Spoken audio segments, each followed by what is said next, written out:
And I'm making the stream live.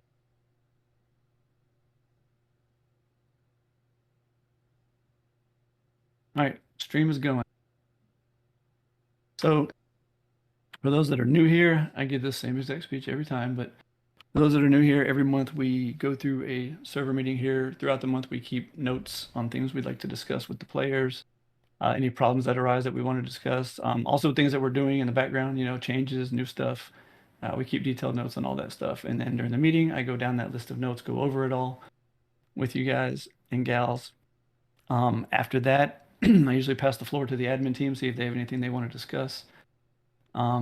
We also then pass it to the players, and you guys can do questions and answers with us. You can ask us questions, you can give us comments, you can give us feedback, you can, tell us to kick rocks, whatever the hell you want to do. That's honestly one of my favorite parts of the whole meeting is the player part. We usually have some pretty cool players that have nice things to say, and I love it. But at the same time, feel free to voice your opinions if they're negative. Ain't no shame in my game, man. I can take criticism. And then after that, I usually stream a preview of the new map and stuff. Stream is going to be actually pretty important tonight, long before the map part. Some of the things we're discussing tonight are new things, new content, new stuff, and I need to showcase how they work and what they are and stuff like that. And some of the other things, some of the changes I have to actually showcase. There's going to be a lot of show and tell tonight. So if you have my stream, the link is in our main Discord under links. I think it's probably already in the general Discord. I think it automatically posts to general discussion too. It should have already posted by now, I'm assuming. Anyway, so I highly suggest you join the stream here tonight. I promise it's not some self promo. I do have some important shit to show off. Okay, so getting started as I accidentally scroll the screen here. Sorry, if I ever do that, it's because my push to talk button. I'll keep my recording basically on this text channel here. If you guys have stuff you want to spam memes and talk shit in the text channel, feel free to. When we get to the Q&A section, we will slow the text channel down a little bit, and we'll ask you to stop with the memes once we get to that section of the meeting, because some people don't want to talk in voice, they just want to type their questions, and we'd rather it not get spammed and scrolled by. During the meeting, if you do have questions or you have comments on what I'm discussing or saying, just please hold it. This chat scrolls by so quickly, and a lot of the stuff I'll be doing will be in game, and I won't even be able to see Discord anyway. So just hold your questions and answers, open up Notepad, type some notes that you want to ask me about at the end of the meeting, and I'll be glad to answer all your questions. But just hold on to that stuff till the end. All right. So, here. Yeah, will somebody put the link in the meeting channel for them? It should be in the general. There it is. Elliot, I got it there. All right, I'm going to jump to the list of notes because we got a lot of shit to go over tonight. The admin team can see my notes, and they will tell you, man, it's a good list. So I'm going to breeze through some of these and try not to ramble. Here we go. First thing I do, we've been doing this lately in the meetings, is just showcasing a couple support tickets. I'm gonna go through these kind of quick. This first ticket, I guarantee you're in this channel probably right now listening. Hey, I'm not gonna say your name. You don't have to call yourself out in chat either. I don't want you to actually. I don't do this to shame people. Maybe you were having a bad night or something, I don't know. But your ticket made it to my little list of tickets I'd like to review. The ticket came in. This is on Outbreak, of course. Base got deleted. Can't use it yet as no TP homes are left. So ticket was answered by one of the admins. Oh, well, no, first the player said, I want to make it to my base, but that's hard to do until I get VIP tonight and no longer need to grind. Then I was going to make my base. It was a mainland one. I promised, like previous wipes, I'd be using it from the get-go. The admin said, so the rules say that you have 6 hours to make it into a functional base. Why didn't you? And he said, I don't have any way to get there. I ran out of TP homes until my rank increases tonight. So I had to scroll down because we had some behind the scenes discussion there. Admin said, that's not how this works. You placed your TC at 8:30 p.m., logged off 2 hours later, got back on, played for a couple more hours, and you are still playing. You had plenty of time to make a base. The rules don't state any exceptions to that 6 hours. We need to keep things fair for everybody. We only have so many of these locations. In the future, if you want one, make it a functional base within 6 hours. That's what the rule says. The player replied, "Is there anywhere I can submit a recommendation anywhere to say that the rule should have exceptions if you indeed want to keep it fair for all and not pay to win, like you say, then the VIP vets have a huge advantage when it comes to building these bases." And our admin said, "Don't care if it's your main, a farm, or a furnace base, just going to pop in, watch more players yesterday climb up to those same exact spots without using a mini, so you don't need a mini to get there." And the player said, "I'm saying about general use of them. The one being discussed is out of the way at the top of the map, meaning anyone without ranks has to spend more time crossing the map than actually playing it." And the admin replied, "We are not a we are a play to win server. If you want the spot, work for it. You had plenty of time to get the materials for your current main. You could have gotten a mini from what I can see from the inventory he has." And he replied, okay, basically he had enough scrap to buy a mini copter, so even that argument was invalid. His response was, "If minis didn't despawn, then I would have." And our admin said, "Well, that's on you. We provide the tools to make it happen. You choose how to use them or not. Put it in a garage and be responsible, and it won't decay." And then he said, "It still despawns while in building range." And then another admin said, "No, it decays, not despawns. In a garage, it would last 36 hours instead of 8. And the player said, "Well, you can close this ticket, lad. Clearly, you'd rather be more assy than useful." And that was the end of the ticket. So basically, player saying that we need to make an exception for our rules for him because he didn't want to build a base in the custom build spot until he made VIP so he could have easier access to it or something like that. And that's not how that works. So that's the first thing. I only got one more. I know these are annoying. Probably like you guys are, I don't care, but here's the other one. This one's even weirder. You love these? Well, we have a whole channel full of these in another Discord, but I'm not going to go through all those because some of them are really bad. This ticket came in. This will be the final one. This one's a little shorter. I've been farming since around noon. Been putting things in drop boxes. I checked for ammo in one because I know I had shotgun ammo in one, and both of my boxes I've been putting stuff in are completely empty. I've been the only one on my team online since noon. And the admin said, "Good afternoon. I'm going to be logging into the server to come take a peek." Player said, "Okay." Admin said, "Just a disclaimer, I'm not promising I can do much, but I am going to at least have a look." Player said, "Well, unfortunately, it isn't the first bug I ran into today, such as dying 3 times to a bugged roof piece in a raid." Yeah, he didn't like the way one of the roof pieces is angled in one of our raids, and that's a bug. Anyway, the player continued on, but spending hours farming just to come back home and find the boxes you've been putting the loot into empty, it discourages playing. So as a disclaimer, depending upon what happens with this ticket, I'm done playing. Basically, the typical thing I always tell you people, please don't threaten us with the, "I'm not going to play here if you don't do what I want." That's not how we do things. Anyway, so yeah, so as a disclaimer, depending upon what happens, I'm done playing here. Nothing against you personally. And the admin said, "So I'm looking around, and from everything I can see, there should be no reason for those boxes to be just to empty themselves. That being said, do you have any screenshots of the boxes not being empty?" And the player said, "No, unfortunately not. I've been putting my loot in them all day. I know I had presents I had scrap because I am leaving them in there to show wifey what I gathered." Then the player said, "There should have also been some shotgun ammo and some deployable things, the double barrel, jackhammer, blah, blah, blah." And then he also said, "As well as a rifle body." And then he said, "I only been using the top left boxes." Scrolling down, sorry. Admin said, "So from most of what I can see, it seems that one of your teammates might have sorted all your stuff into the other boxes." And the player said, he was naming more stuff. It doesn't matter. And then he said, "None of my teammates have been online." And he said, "Teammate X PC is literally right beside me, and teammate Y has not been on. He's not supposed to be on for a couple of hours. Sorry, this player doesn't type very well, so I was trying to fix spelling errors in my head as I was reading. Anyway, so yeah, player Y has not been online. He will not be online for a couple more hours. And then our admin say, well, according to our laws, he was online at 5:10. So that's where my guess is coming from. And then the player said, let me message him and see on Discord. And the admin said, other than that seems to be just confusion in there. Anything else I can help you with?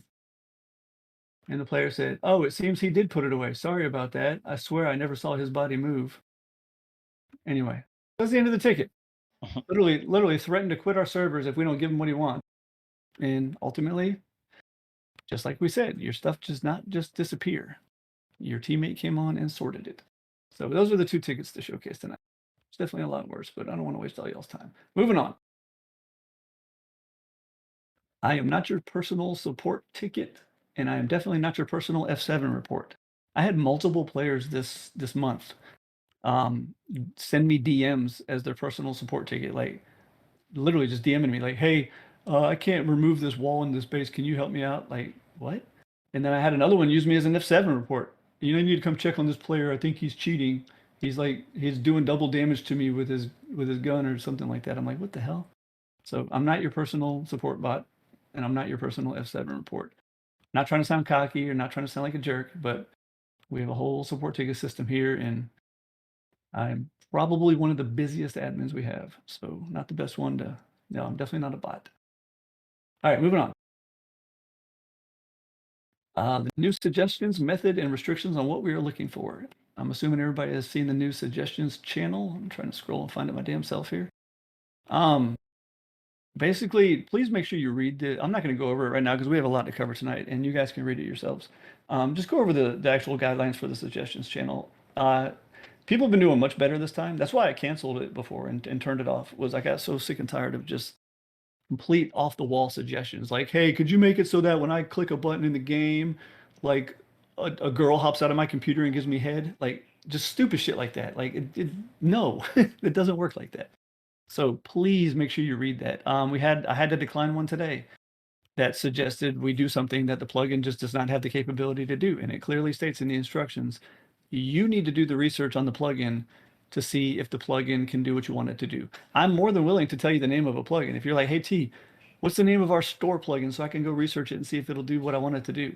I'll tell you the name of it, no problem. Just ask me. But I'm not going to go research it for you. I have enough stuff to do on my own. I can't go researching plugins for you. The same with everything else. Please make sure you read the instructions in the suggestion channel. They're very specific on what kind of stuff we're looking for, what kind of stuff we are not looking for.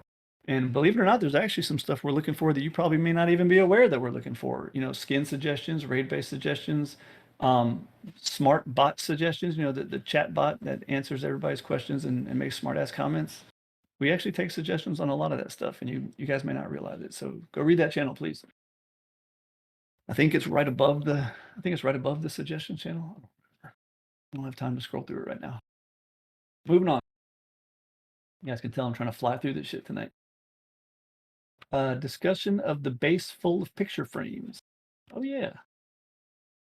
So everybody will pay attention to the Discord right now. We had a base the other day that knocked out about a 6 grid radius of players. Even admins couldn't get anywhere near it. Of course, I don't even have to say what server this was on. You guys can all figure it out, I'm sure. This base had so many deployables spawned that literally nobody could get within 6 freaking map grids. We actually had to get binoculars and use binoculars to admin nuke it from a distance just to get close enough to it. And then we finally managed to go under the map and kind of come up inside of it, you know, like to where stay looking down under the map so that your client doesn't try to render the stuff and then come up inside of it and slowly start deleting shit. So when I got this screenshot, we had already deleted a lot of shit just to even get close enough to take a fucking screenshot. That's how bad this base was. And there it is. Well, if the link will ever come up. There you go. Look at all those deployables. Look at just the picture frames alone. Now, keep in mind, we had already deleted a ton of shit just to get close enough to take this picture. It's so bad right now, T, that Discord's still trying to render it for everybody. Oh, is it? Damn it. and it failed. Let me try it right now.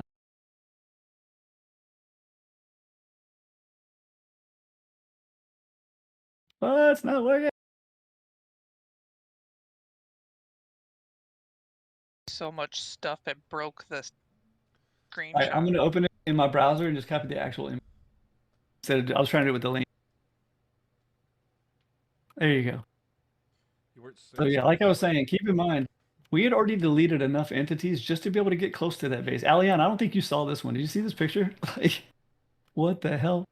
I did. God. So anyway, 6 map grids of people could not, their game would crash and they could not come back online until we moved them away from that area. This is why we have deployable guidelines, people. This is exactly why. Just look at that. Look what that did. So pointless and just this is why Outbreak crashes, because people just spamming so many deployables. Well, you don't know where their TC is because this was like 2 wipes ago. All right, so anyway, stop with the deployable spam, please. Especially pictures. Your client has to render every single one of those images in full quality when you even come within render distance of that, and that's what was happening. All right, moving on. Oh, this for those not watching the stream, this is an example of one of the things I need to actually be in game to show you. So, well, some of you probably already seen it though. So we're doing a new thing called build plots. Now, don't get these confused with build spots. They're build plots. And let me explain what they are and why they are. So with rivers and lakes and all these little high congested areas, I told you if the shit kept happening, I was gonna have to take action. And I did take action. That's what the action is right now. Is I slathered no build areas all up and down the sides of the rivers. I'm sure you guys have seen it on the current map already. In doing so, I left certain areas where you could build. And then I was like, well, I gotta, I can't expect a player, if you're watching my stream, I can't expect a player to just run along the river, spamming the button like this, trying to figure out where they can build. So I put those little cave, those little cave things here. I put those in the build areas. Now, understand it extends all the way to the water. The problem is like we have a plugin that prevents you from building in the river. See how Yeah, it says your stream's on Discord right now, not the camp. I'm a dumbass. Sorry, hold on, let me switch it. Thanks for telling me that. There we go. Anyway, so as you can see, the building plots, they end right here. Even though you can build past them. The reason I did it that way is A, for simplicity, I assembled all these little pegs into the shape and the size I wanted. What's really cool is what I did was I built a base that I thought was acceptable. I think, what did I do, Wookie? Like 4x4x4, I think? Yeah, I think so, yeah. So it's a 4-story 4x4. So 4 foundation by 4 foundation by 4 stories high. I actually built the base in the map editor with building blocks. And then I laid these little pegs out to show the outline of how big that would be. And that's how I got the measurements here. And then I just saved it as a custom prefab, so I didn't have to go back and realign these pegs for every single build plot that I made. So that's why the pegs kind of end here, but you can still build there, because I wanted people to be able to put pumps and stuff out here. So, and not only that, but trying to figure out exactly where the river topology ends. Like, you see how I'm spamming it right now? Like, it's really, see, like, so I can build a little bit past it. That's not a bug, that's intended. There's actually not a no build area anywhere where I'm standing right now. Like I said, it's really hard to visualize where the river ends and where the land starts for the plugin. So I just kind of left the front end of these open. So anyway, that's what these are. These are custom build plots with a P, not spots. And you guys, I'm sure you've already seen them on the current map. And they're just there to show you where you can build and where you can't build. And then the problem with those is that these little wooden pegs, they have a shitty render distance. So if you see up here, like I can't even see them down there. You can't see them anywhere. I was like, well, that's going to be terrible. Players are going to be trying to figure out where the hell these are. So that's what these signs are for. The signs are just there to be designated, hey, look over here. There's a build area right here. So that's what these little signs are for, just to show you that that's where the build things are. You're more than welcome to paint on the sign, use it like it's your own sign. I don't care.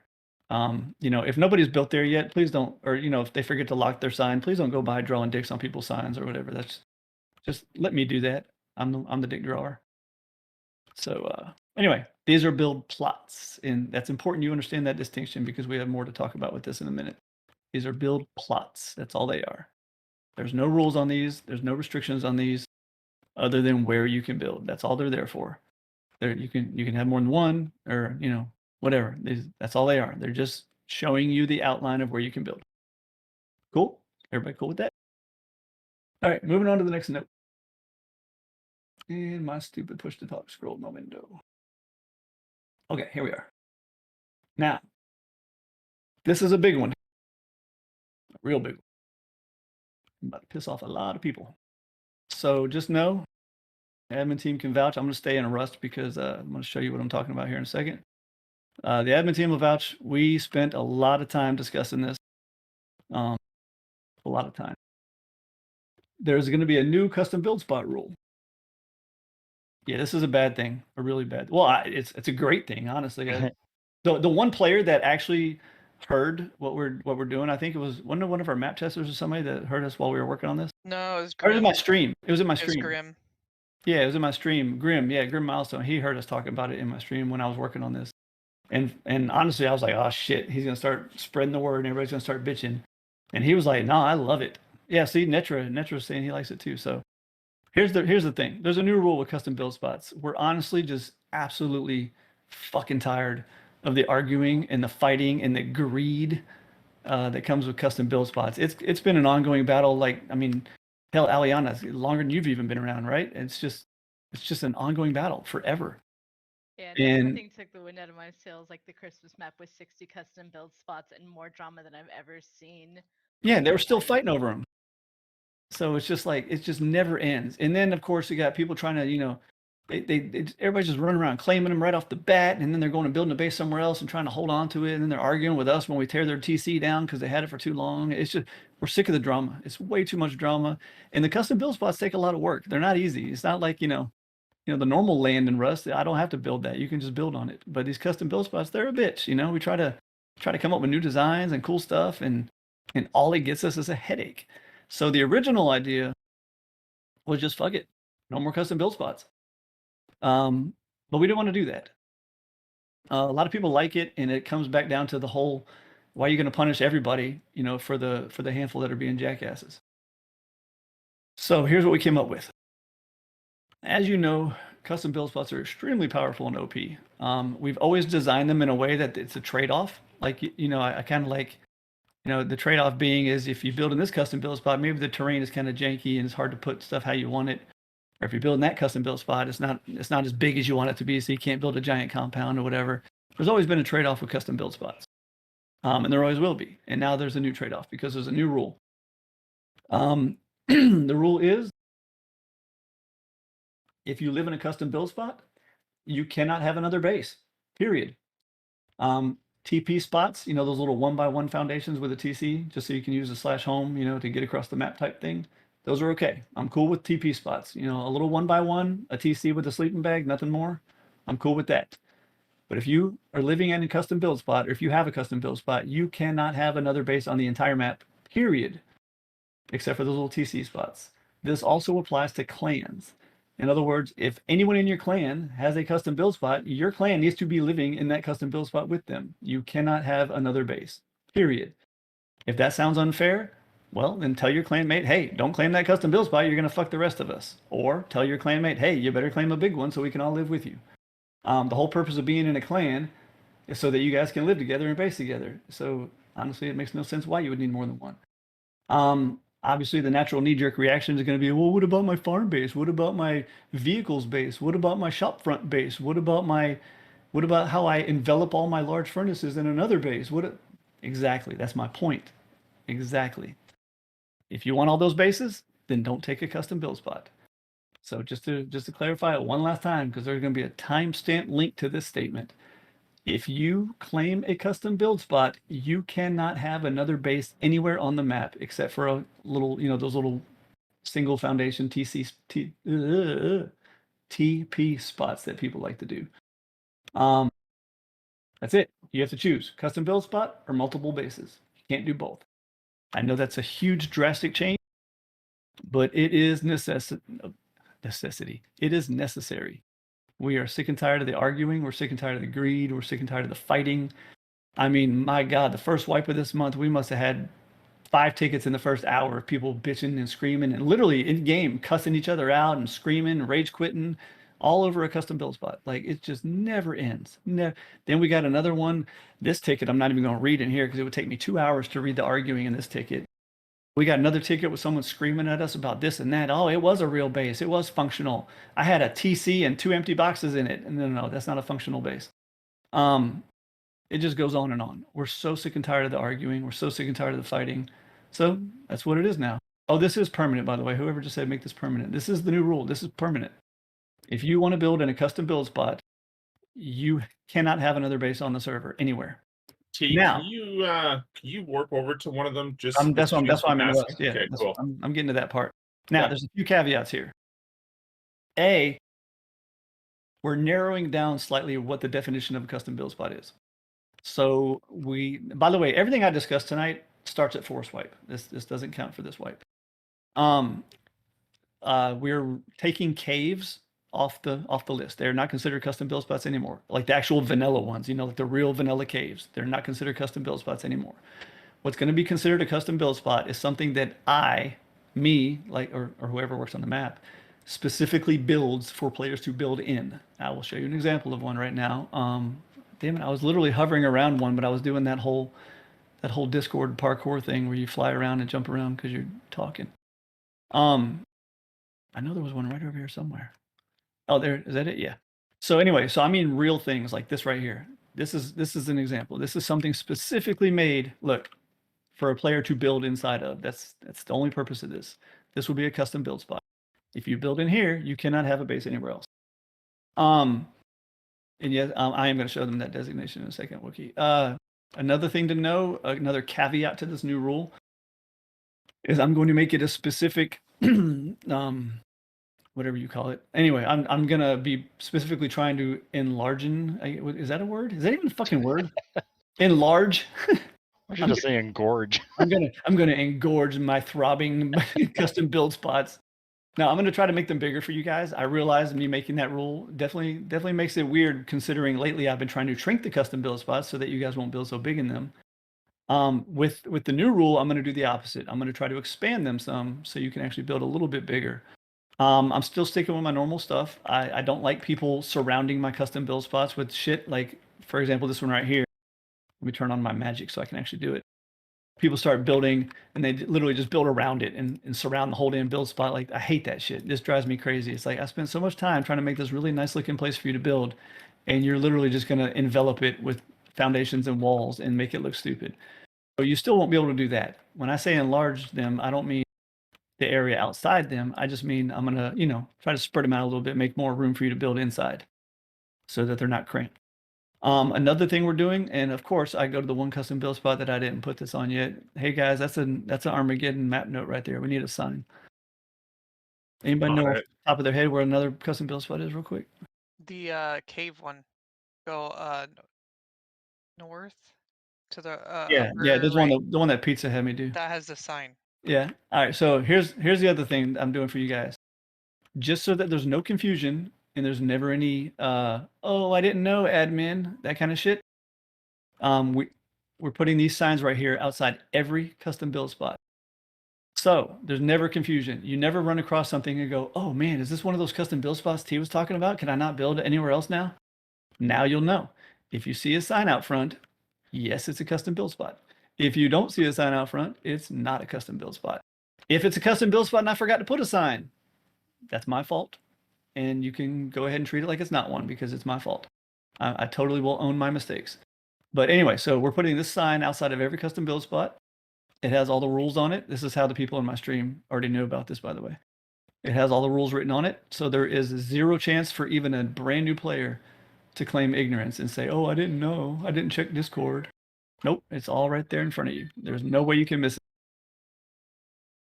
I just want to call out one thing really quickly on that sign for everybody. The parentheses at the bottom, splitting up your team, not cool. Yeah. By the way, we have a command that we can type with your Steam ID, and it tells us everything about you: who you've teamed with, who you're not teamed with, who you recently claned with and didn't clan with, and who you're not clan. We have all that shit.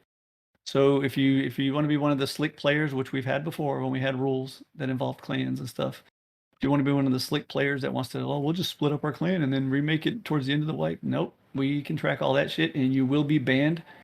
That is considered trying to exploit to do something that is not meant to be done. So it will result in a ban if we catch people purposely trying to break team and break clan just so they can get more than one custom build spot and then rejoining each other later. That's cheating.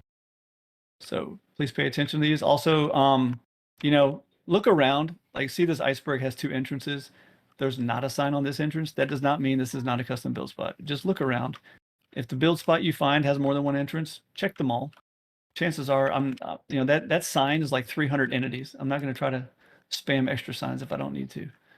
So I tried to put them facing the land so that at least you would see them on the way in. So did I miss anything on that topic? I don't think I did.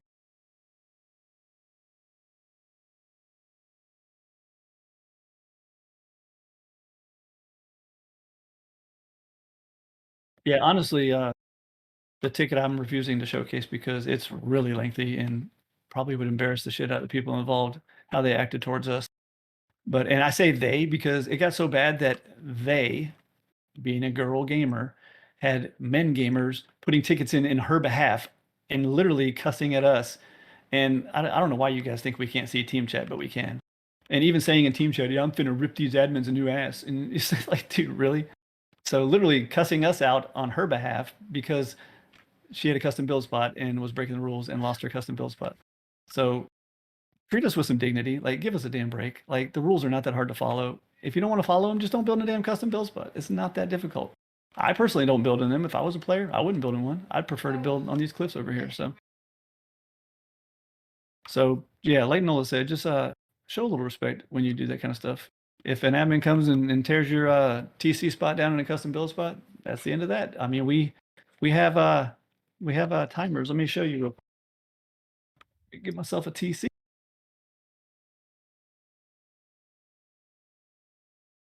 There is no arguing. They tried to argue with us too. There is no arguing. Watch. If you look on the left of my screen, I can tell you everything about this TC now.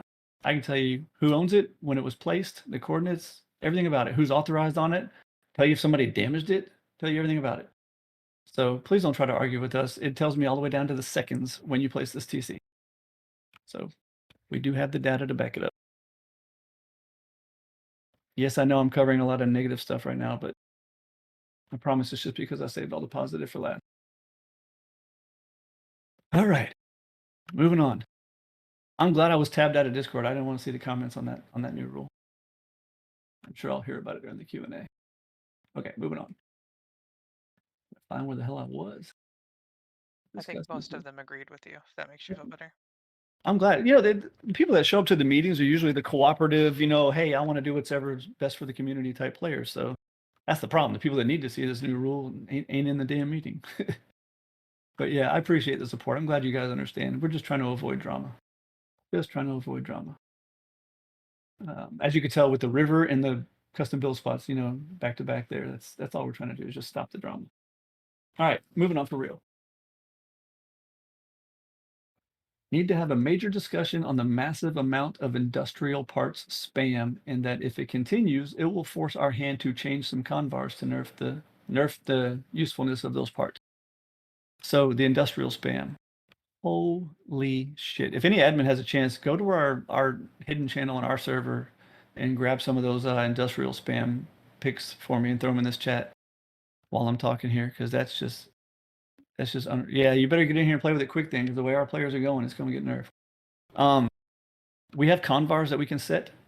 For those that don't know what a convar is, it's a server setting basically, and like a vanilla server setting. It's not like a plugin. Sorry, I had to shut my blinds. And it allows us to change how things. If you ever go to the server customization channel, see stuff that we've changed from vanilla. That's how we do those things. Those are through convars. There is convars out there that we can actually slow down, the frequency of industrial conveyors moving stuff. We can shrink down how many things they move at once. We can slow down industrial crafters. We can do all that shit. So if the industrial spam keeps happening, we're just going to start nerfing the hell out of them with the convars so that people don't want to use them anymore because they're going to suck. I'd prefer not to do that. It really sucks it really sucks like taking away vanilla stuff from people. Like it's just not cool. Um, I mean, it's just any admin able to get some of the pictures out of our Discord. I'm looking for him. I can't seem Okay. to find him. Anyway, when he gets some pictures posted, like look at this base that Nola just posted there. Thanks, Noel. People are literally going in there, and I went in this one base. I wish I could get the one that I posted.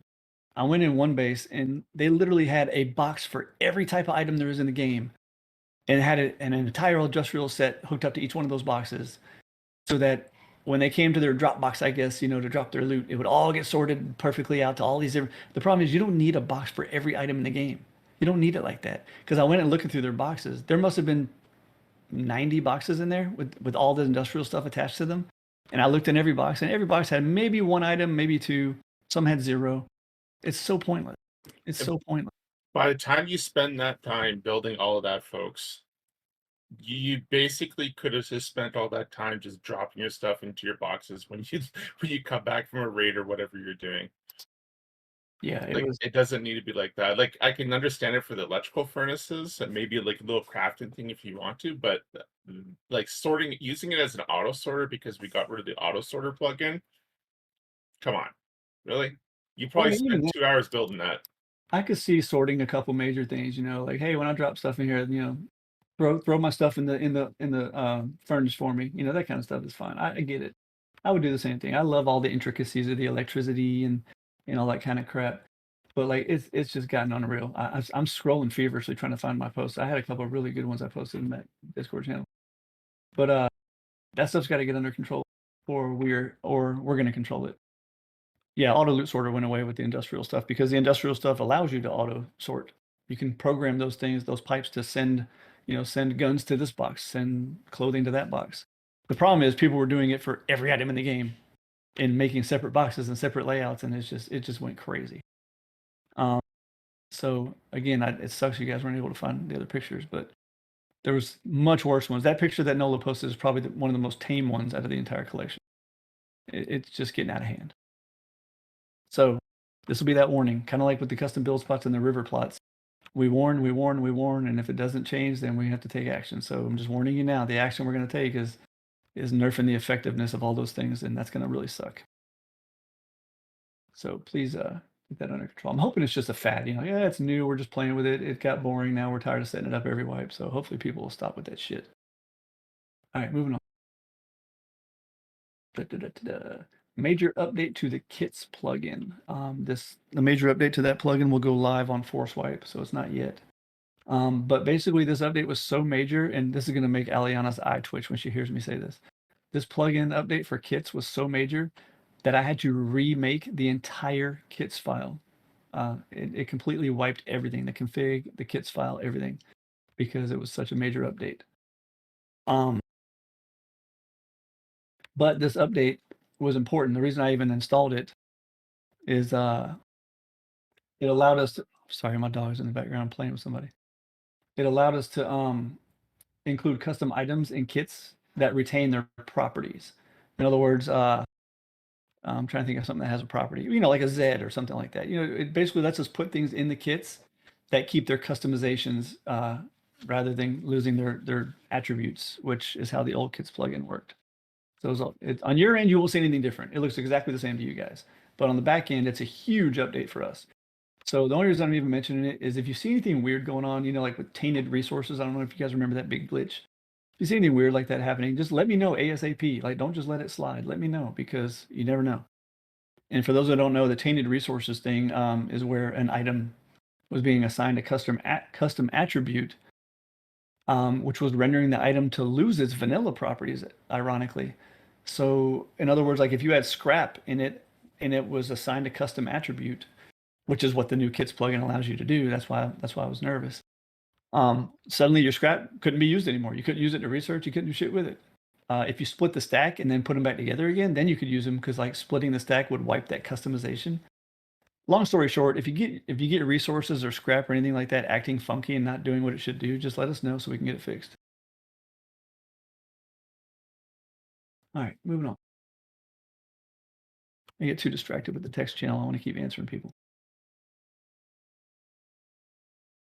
Oh, here's another major change.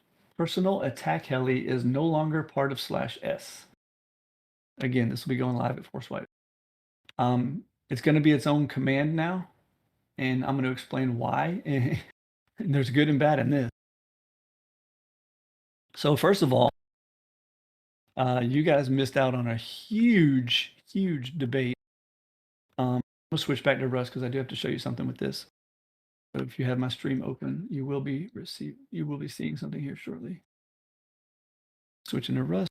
Anyway, you guys missed a huge debate. There's a major exploit. The player that reported it to us was definitely rewarded. Major exploit with the heli tower, which I'm sure a lot of you know because looking back, a lot of people have been using this exploit and just not saying anything about it. Now that I know about it, very obvious that it's been used. There was a way to call a person a heli at the heli tower, and basically the heli would just stop and would just sit there and let you kill it. It would not fire a bullet at you. It wouldn't do anything. And it was definitely being abused by multiple people. Luckily, somebody finally reported it to us. So the big debate with the admin team is we had to find a solution. First solution, obviously, was get rid of the heli tower. But then, obviously, that sucks because then people are going to start building heli towers all over the damn map. The damn, is the heli tower even on here, Wookie? Did I delete it during that discussion? I can't find it. I found it. Anyway, so that was a hard choice to make. So then we were like, well, let's get rid of the personal heli command. I honestly hate the personal heli command because of the fact that, you know, it literally is just free loot and people just call it and get free loot. Anyway, but we didn't really want to do that either. Even Nivix, who is one of the most strict, you know, I don't know if he's in here right now, but one of the most strict admins there is. Like Nivix is the fuck it, ban them first, let God sort the corpses. You know, like that's the kind of rulings he has. And even Nivix was like, "Yo, you don't want to get rid of personal heli, dude. That's one of the coolest features that your players are gonna really miss." So, so we had a dilemma. Like we didn't know how to fix this. If we left personal heli in here, you could keep exploiting it. And if we left the heli tower in here, you could definitely keep exploiting it. But then we come up with a solution. So the exploit doesn't work if you're not in the heli tower when you call the personal heli. The exploit could also be done from specific other custom monuments too. Not vanilla, just custom ones. I don't know what I know how it's done. I'm just trying to avoid explaining it, you know, out loud. But the we definitely did some extensive testing, and it's definitely only custom monuments. And it's definitely something to do with where you are in the monument and how it works. So I'm not going to get any more detailed than that. I'm pretty sure I know what's doing it, and I'm not going to get more detailed. The point being is, I can't have you calling custom helis or personal helis from a custom monument. So this all ties in together with it being a command now. So here's the dilemma. Personal heli has always been a command anyway. All the /s store does, everything on this tab right here, if you're watching my stream right now, everything on this tab is a command. That's all there is to it. Like when you click buy recycler, all it's really doing, watch, if I hit buy recycler right now, cool, you see I got a recycler, and it even says in chat there, you've got a recycler. Those were actually commands. There was not a plugin doing that for me.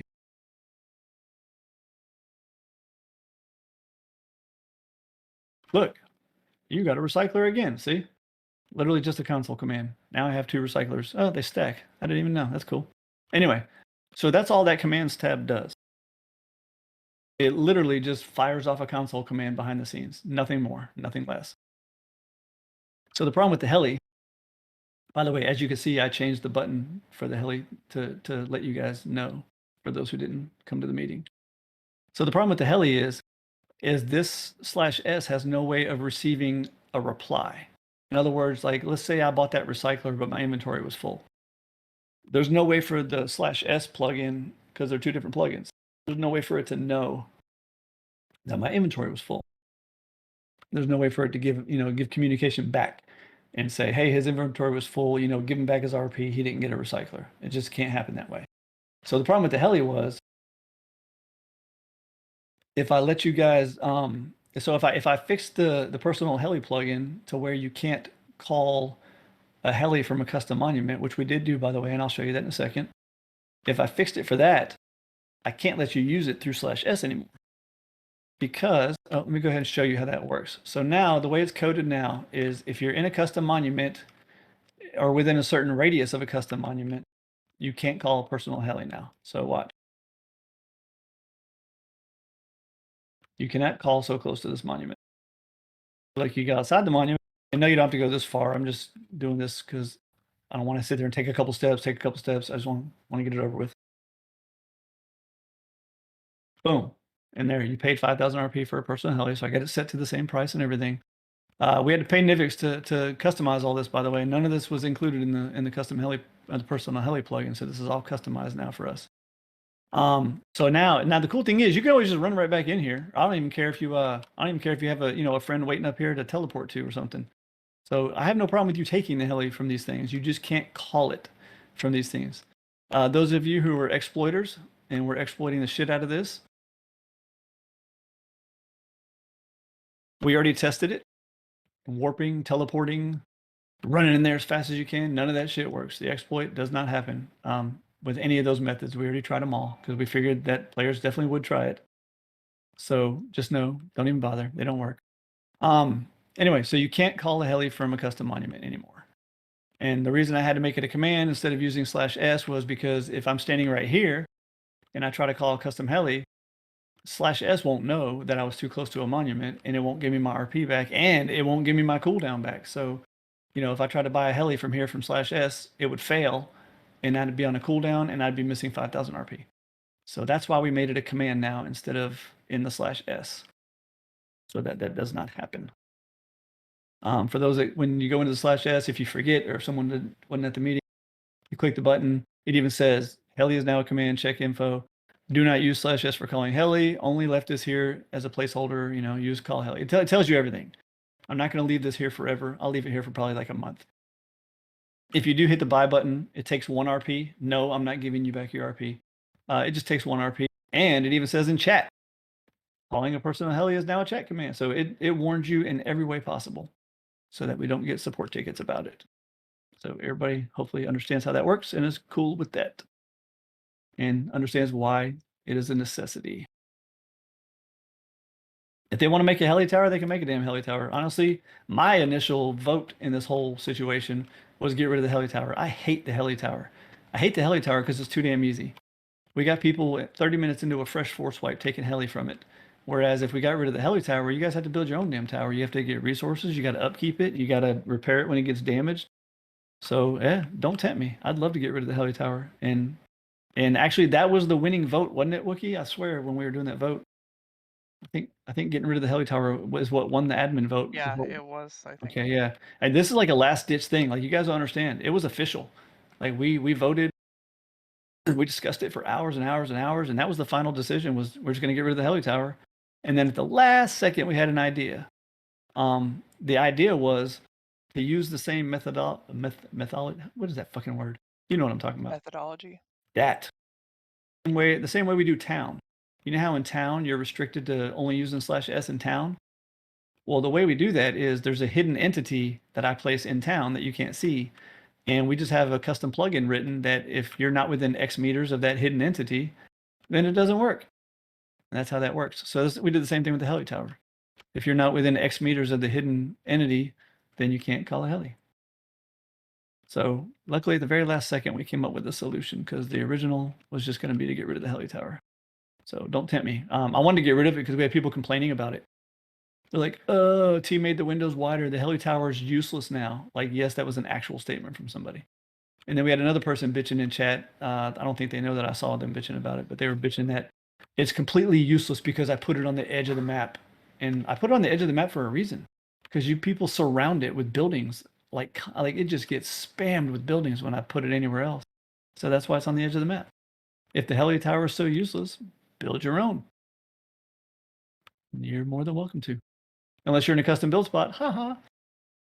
Okay. All right. Moving on. Yeah, it should be on the edge too. People want damn helis flying over every 5 minutes. All right, moving on.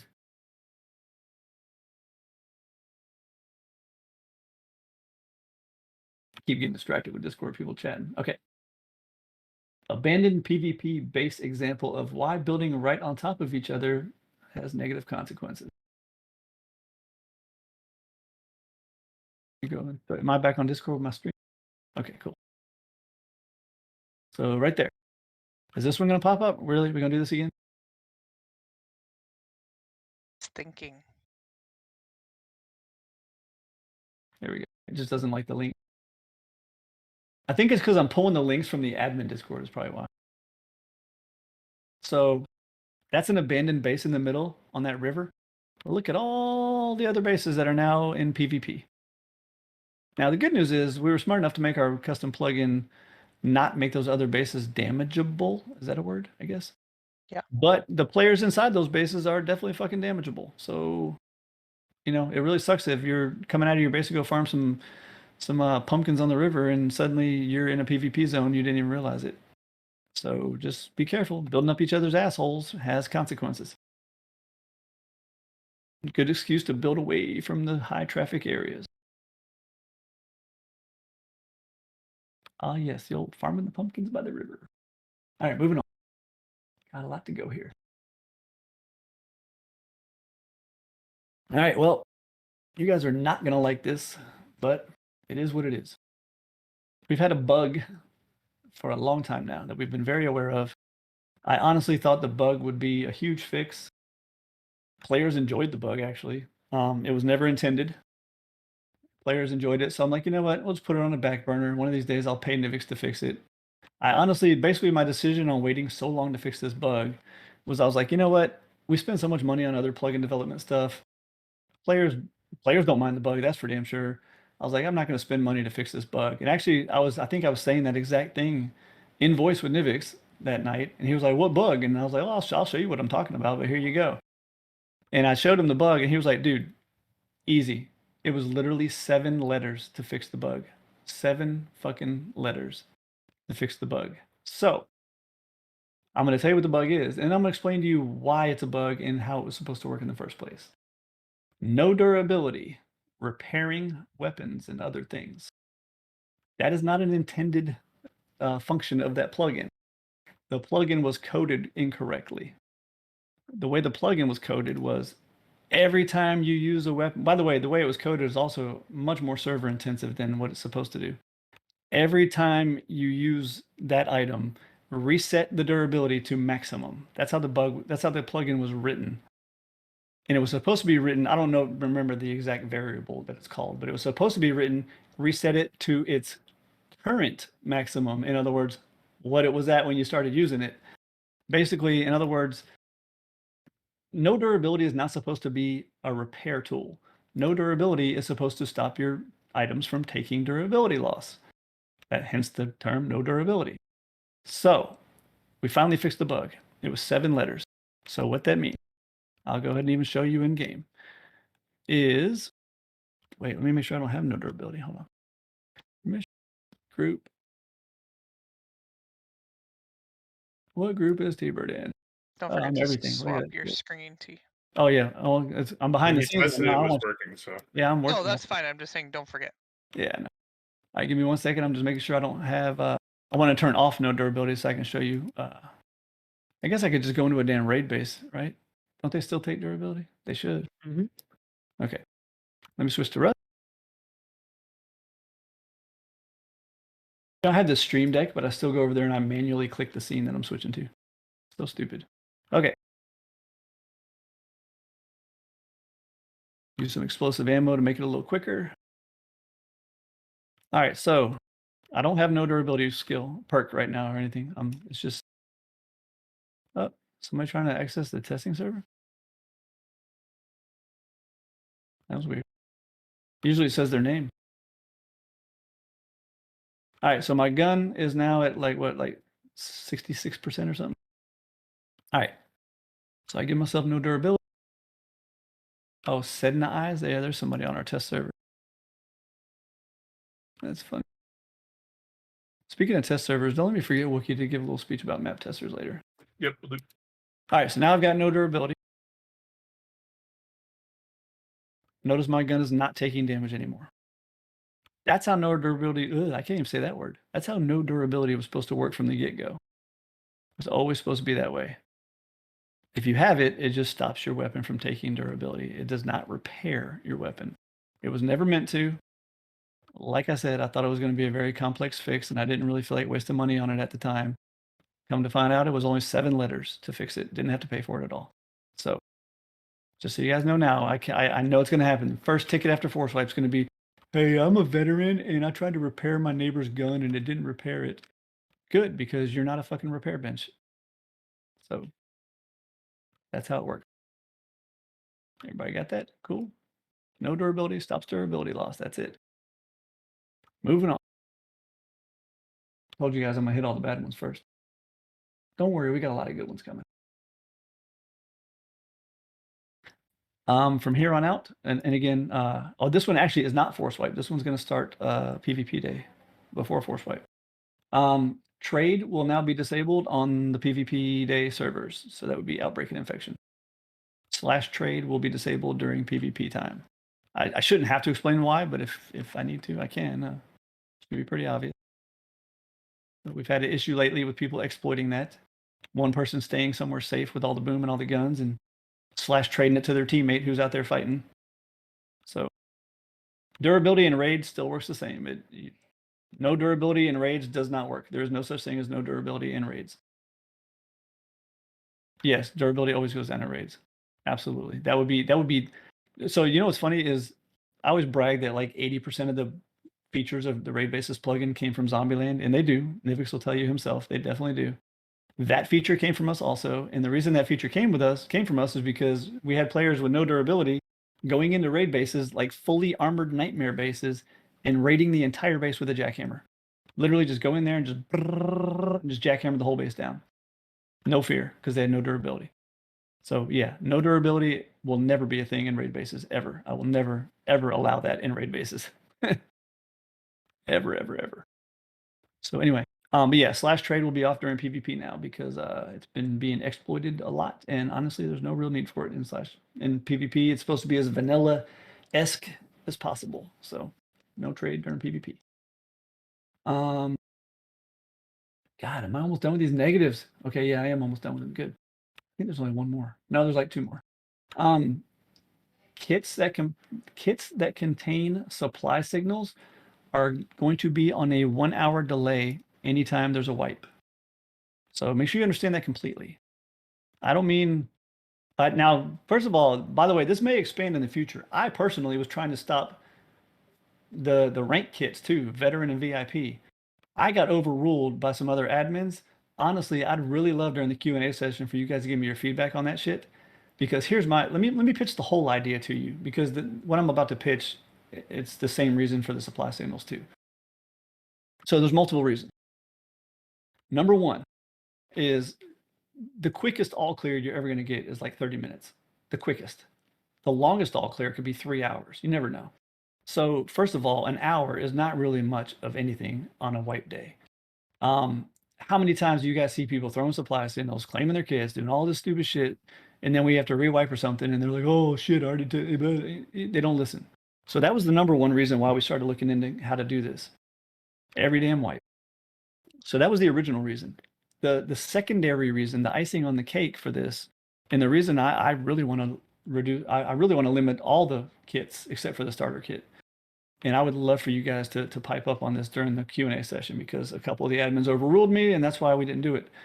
But the reason being for all of that is I'm just sick of the rush. I'm sick of the like 30 minutes into a wipe, you got somebody, at launch site taking a Bradley with grenades because they've got a kit that someone else doesn't have because they're a veteran, they're a champion, and blah, blah, blah. I'm so sick of the rush. Like, slow down. Go hit some trees and some rocks, make a cute little base, then start doing shit. We got people literally every wipe, even on Force Wipe when you have nothing, starting off the wipe, hitting a Bradley and a heli within the first hour. And it's ridiculous. It's absolutely ridiculous. Now I will give credit. The admins that fought me on this, their argument was, well, they earned that shit, either through playtime or by donating. They earned it, so they should be able to use it. You're right. You're absolutely right. But they can't wait 30 minutes. And I say 30 minutes because, it is an hour, but let's face it, the first 30 minutes, you're not all clear anyway, so you shouldn't be doing that shit. So that's my reasoning behind this. I met them in the middle. we all agreed that supply drop kits, which would be your daily supply drop one, and then I think Top Voter gets a bunch of supply drops and stuff. Anyway, so the supply drop kits, we all agreed on that for sure. Nobody needs a supply drop in the first hour. Chill out, slow down. I would love to do the same thing to the VIP and vet kits. So please bring that up in the Q&A session so these couple admins that fought me on this can eat their shoe. I would love to hear y'all's opinion on that. Or tell me I'm an idiot and that would be a terrible idea. I don't know. It's up to y'all. I'd love to hear your opinions on that at the end of the meeting though. But for now, supply drops, any kit that contains a supply drop will be postponed for 1 hour after a wipe. Keep in mind, this is only for a wipe, only on when the map wipes. It's not like, restarts or nothing like that. Also keep in mind when they are restricted, they don't show up in the kit menu. I am going to ask Nivix if I can throw him some cash to maybe make them gray out or something to make the button go away so that you can still see they're there. But in this menu right here, they just flat out disappear if they're on delay. So I know that's going to cause some confusion at first. People are like, what the hell? Where's my daily kit? Just help spread the word, please, when you see people saying that shit in chat until I can figure out if Nivix can do some recoding for me here. This whole kit update was like 2 days ago. So if I can get Nivix to code that somehow to still show, but kind of gray it out or something, then that make it easier. But for now, just help me out and answer their questions. Let me switch this back to Discord. Yeah, and not all admins disagreed, by the way. There's only a couple of them that disagreed with me on this, but hey, at least that shows you I listen to my team. I don't just rule with an iron fist. Thank God Aliana wasn't in that meeting, though. She would have fought me on that one. Yeah, you don't want to know how I feel. I definitely don't. I know. I was saying it that night. I'm like, thank God Aliana's not here. All right, moving on. I should have invited you in. I should have waited till the second half of the meeting. Like, Aliana, we started the meeting an hour late. Why don't you come join? You'd be like, wow, that's a lot of positive shit you're doing. Let's skip like the first half of all the negative shit. All right, moving on. We have some skill changes. This is all coming with the force wipe. So I'm gonna go ahead and hit the bad one first. Let me pull up a spreadsheet here because I'm gonna need to. Mining and woodcutting yield, those skills are going to be getting a nerf to their yield percentage. Let me explain why. Let me explain the data to back it up, and let me explain the history behind this. So, Cyber on Suicide Watch. That's for damn sure after seeing all that sulfur. All right. Hold on a second. I'm not gonna be able to see you guys in Discord for a minute because I got a spreadsheet up right now. So, for those who were not around when we originally did skills, first of all, let me just preface all of this with this is completely my fault. I realize the phrase "you can't unring the bell" is very common in this kind of position. I've been wanting to unring this bell since the day I rang it, which was a long time ago, probably 8 months ago. I've been fighting my inner demons trying to unring this, but knowing I can't. And finally, it needs to be unrung instantly. It needs to be unrung right away. And let me explain why. I promise I have logic behind this. This is not just, hey, T wants to hit us with a Nerf stick. So when we first came out with skills, for those of you who've been around for a very long time, we had Z levels. Z levels were only yield. That was it. Mining, woodcutting, skinning, and collectibles. You got yield bonuses. The more you picked up, the higher your Z level went, and you got higher yield. So as you hit trees, your Z levels went up a little bit, and you got more wood for your tree hits. So when we came out with the skill system, we had a couple criteria. A couple of, okay, if we're going to make this major switch because players love Z levels. They really love their Z levels. If we're going to make this switch to skills instead of Z levels, we got to cover a few bases. Those bases were as follows. A, it can't be a step backwards. In other words, I can't make it less potent. You know what I'm saying? Like I couldn't go from Z levels and now you got these new skills and suddenly like, oh, what the fuck? I used to get this much. Now I only get that much. I couldn't go down backwards with it. Number two is we had to make it reasonable for everybody's play style. And what I mean by that is, let me get my spreadsheet out here. So basically what we did is this. We took the highest, we have data, obviously. We had Z levels for many years. we took the highest Z level any player has ever obtained on our server, right? Ever. Like the world record breaking Z level, for like mining or whatever. That was usually the most popular one. So we took that one. And we took it and we got the percentage yield. So let's say, actually I have the spreadsheet right here so I can tell you. So the highest Z level ever obtained, hold on, there's a lot of data here and I haven't looked at the spreadsheet in a while. So let me figure out where the hell my highest was. Okay, there we go. So the highest Z level ever obtained had the mining yield equivalent of, where'd it go? 590%. I'm going to type that in the chat here so I don't forget the number. So that was the highest yield ever obtained in Z levels, was 590% bonus or nodes, whatever. 590. Remember that number, okay? So when we made the skills plugin, we wanted to make it so that the average player, not the highest ever, remember that 590 is the highest ever obtained. We're talking, make Cyber Sleuth look like he doesn't know how to mine sulfur type level, like just through the roof number, 590. We'll just say 600, round it off. So when we came out with the skills, we said we need to set it so that the average player, not the highest, but the average player, the middle ground, could reach 600% yield on their mining or whatever the hell they were trying to hit. And the reason being, now at first you're going to say, well, that's kind of dumb. Why would you want to set it so high? The reason being is because we knew with all the other cool skills out there that players were going to want to stick some of their points in the other stuff, not just mining and not just wood cutting. So it wasn't feasible to make it exactly the same as Z levels, because with Z levels you had nowhere else you could put your stuff into. It was just mining, wood cutting, skinning, and acquire. With skills, there's a lot of other places you might want to be doing stuff. So we said we're going to set it that high. So where the average person could hit 600% yield, which is the highest anyone's ever hit with Z levels. But I made a mistake. That was a huge mistake because A, our calculations were way off and people were reaching much, much higher than that. Hell, if you're in this channel right now, feel free to brag. Tell me your highest mining or wood cutting you've ever gotten percentage wise, like what, 1,000% or something? Like 1350. 1350? Yeah, that's what I'm saying. It's up there. Keep on typing. Let me see y'all's numbers. 700, 1550, 1821. So again, remember what I said. The highest any player has ever achieved in our server history was 600% yield. Look at the numbers scrolling by right now. I fucked up. I fucked up in a big way. I set it way too high. I was really scared at the time that players were going to revolt, with the new skill system. Like, this is bullshit. I want Z levels back, blah, blah, blah. So I just went nuts and I crunched the data and I set it really high. It was a fucking mistake. It was a huge fucking mistake. So the good news and the bad news. The bad news is those yield skills, it's just mining and wood cutting, by the way, not skinning or acquire. Those skills are getting a nerf to their yield percentage per point. I've crunched the numbers, and from what I see that the levels you guys are already putting into those things, you're still going to get higher than anyone has ever got on Z levels before.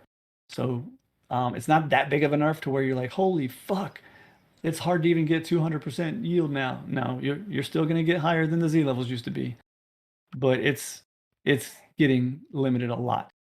And Ferric is touching on the second reason. Let me finish with the first reason though. So anyway, so that's the main reasoning behind it. That bell has been needed to be unrung for a long time now. Honestly, if anyone wants to blame anybody, blame me. I can tell you right now, half the admins in this channel would have fought me on it. This is one of those situations where I'm sure I have support from most of the admin team on this decision, but I pulled the owner card. I don't do that very often. Some of our leads and ex-leads, Eliana, Mac, Nola. Is Nola even in here? No, he's not here. They can vouch for me. I don't pull the owner card. Hell, in Aliana's tenure, I must have got shot down on a weekly basis with shit that I wanted to do. And she was like, no. I think since I've been here, I think you've only pulled the owner card like once, maybe twice. Yeah, well, this will be the next time because I pulled the owner card. Like I said, most of the admins support the decision anyway. I know a couple of them probably don't. I'm sorry. Blame it on me is what I'm getting at here. Don't blame the admin team. This was nobody's idea but my own. This is my decision to make, and I pulled the owner card, so it's 100% on me. But those yield percentages are getting nerfed. They need to be nerfed. They're out of control. There's no reason anybody needs all that stone, all that sulfur, all that anything. I know it's not my place to tell you what you need in a video game, but when you guys are building 300,000 entities worth of shit, 5 days into an 11-day wipe, it kind of does become my business of how much stone you need. Anyway, so just keep that in mind. You guys will still. Oh, that's another thing too, by the way. Before we put these out, teas weren't a thing. So you got to remember that this was all done before teas. So not only did I set the yield rates to be record-breaking, triple of what anyone ever obtained before, but that was also before teas got invented. So then on top of that, you guys also got teas, which just made it even more worse. So it's just out of control, which is why they're getting nerfed. Ferric touched on the other point of that. Is you guys are ignoring some really. No, we're not putting teas back in raid bases. That kills the people that are actually out there farming and trying to sell teas. That destroys their economy. And it's bad if I'm supporting farmers. Anyway, so back on topic. The other reason is that you guys ignore some really badass skills. I don't know if you've ever, maxed out combat, maxed out medical. You could solo. Well, you used to be able to solo Zombie Island. I mean, the skills are insane, and nobody ever uses them because all they do is just. Hopefully, you can hear this with my microphone. All they do is they go to the mining tree and they go. Yeah, we didn't hear it. Give me all the mining. That's all they do, and it's like, dude, you're missing all the good skills. And now you got the raid tree. I mean, there's so many good skills out there. You guys are missing all the good skills. So that's the other reason I wanted to nerf those yields because they need to be less desirable. Well, you can still mine. Like I said, you're still going to get more than you ever would have got on Z levels. Easily get more than you ever would have got with our Z levels. So, moving on. Speaking of which, let me switch it back to Rust. So, on the topic of trying to make the other skills get used more, and make players realize there's more to life than having 10 billion stone in your TC that you never are going to use and have no use for. I've rearranged the order of the skill trees. Now, if you notice, you got combat, medical, raiding, building, scavenging, mining, woodcutting, skinning, harvesting, vehicles, cooking, underwater. So they've been rearranged. I'm going to leave it on Rust because I have another thing to show you here shortly with the skills. Good news is we are almost done with the negative stuff. Yeah, we're working on some new skills for the underwater. We're desperately trying to come up with a damn alt. We're desperately trying to come up with some new skills. There's just not a lot of shit you can do with that, man. It's hard. I will tell you, is it this map or the next one? I think it's this one. I put a lot of underwater content on this one. I think this one we're on right now, right? I'm pretty sure. Yeah, there's one monument on this one that's under. Oh no, on the map Yeah, that we're currently two. playing on live, there's Yeah. a underwater content there. Yeah, I thought there was a couple on this one. Yeah. So I'm going to try to do more underwater content. By the way, I will tell you, way in the future, probably about 2 months from now, I'm working on it. Underwater raid bases will be coming eventually. Obviously there won't be NPCs because you can't shoot back at them. But torpedoes and C4. We're going to make it so that you can use submarines to raid the bases, and there'll be sharks and stuff like that. And yeah, you can use harpoon guns.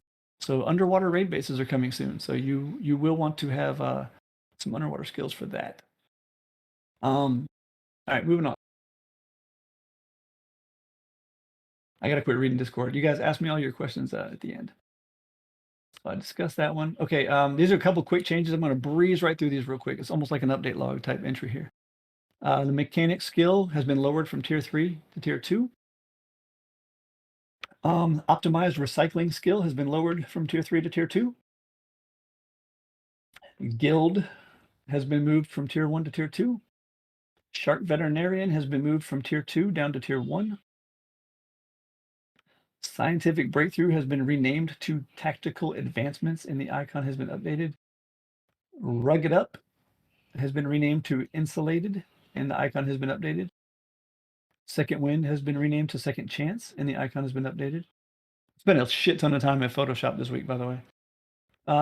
Looter has been renamed to Scrap Salvager, and the icon has been updated. Lucky Looter has been renamed to Lucky Scrapper. If you notice, I'm trying to relate things to what they do. You know, those two skills give you scrap, so I'm trying to make it more obvious.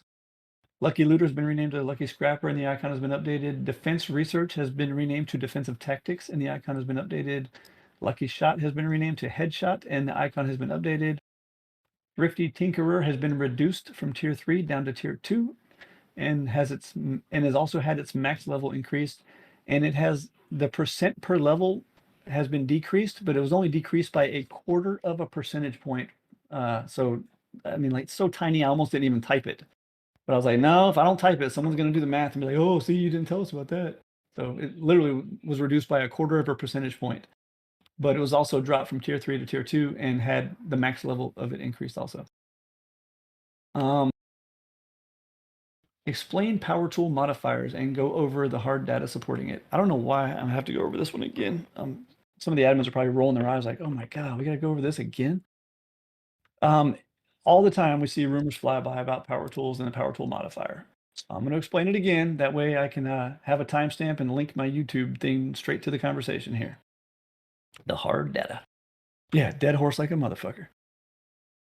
Power tools have a modifier, a nerf modifier, basically. You get a penalty to your percentages of your skills working in those modifiers. And what I mean by that, do I still have Rust on the stream? I do, okay. What I mean by that, go over to the mining tree. So notice that one, it also says it in the tooltips now. So that's another thing we did, was we added it to the tooltips to let you know that power tools have a modifier and that they are superior to hand tools, because we get sick and tired of having to give this speech. So if you notice, this skill gives you a 2% chance per level to receive a random item when you mine out a node. So if I max this out, that gives me a 20% chance to receive an item, right? So with a power tool, I'm going to pull up the data here. Don't mind me tabbing out. So with a power tool, that 20% chance of receiving an item is actually, I don't have the exact modifier. I didn't open the power tools config, but I think the modifier would put it down to where it's like an 8% chance instead of a 20% chance. And now you're probably thinking, well, shit, that's a huge nerf.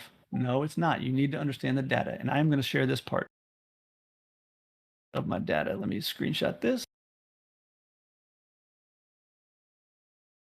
And I'm going to go back to Discord.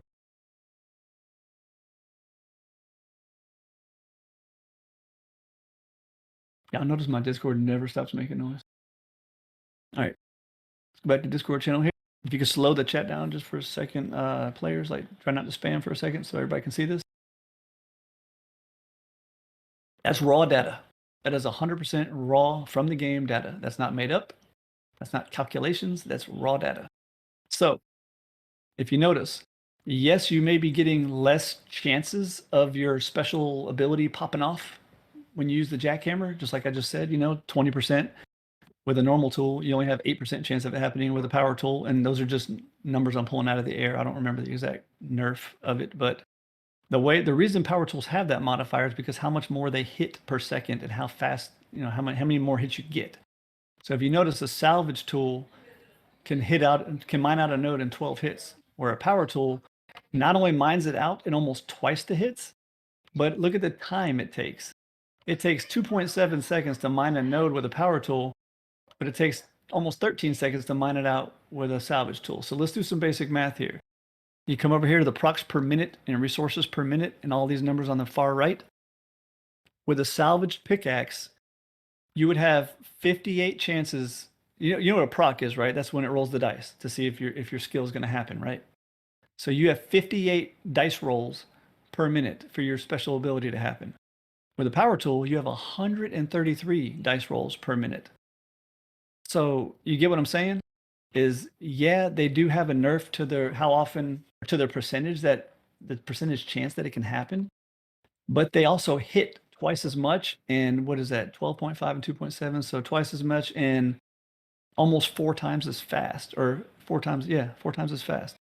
So that's why power tools have that modifier. If they didn't have that modifier, it would be insane. So if this is too much math for you, just look at the colors. The green is good, red is bad. So right there, the real stats you want to look at is the far right, the per minute stats. experience per minute, procs per minute. The end proc is just when you complete a node or complete a tree. Even those are more. And then, of course, the resources per minute and all that good stuff. So if you ever hear someone saying that power tools are not as good as the regular tools because you have a higher chance of it happening with the regular tools, that's not true. It is true you have a higher chance of it happening, but, you know, think of it this way. If you have a better chance of winning the Powerball, but you only buy one Powerball ticket, but the Mega Millions, you have a little bit less of a chance of winning it, but you also got 1,000 tickets. You get what I'm saying? That's how this works.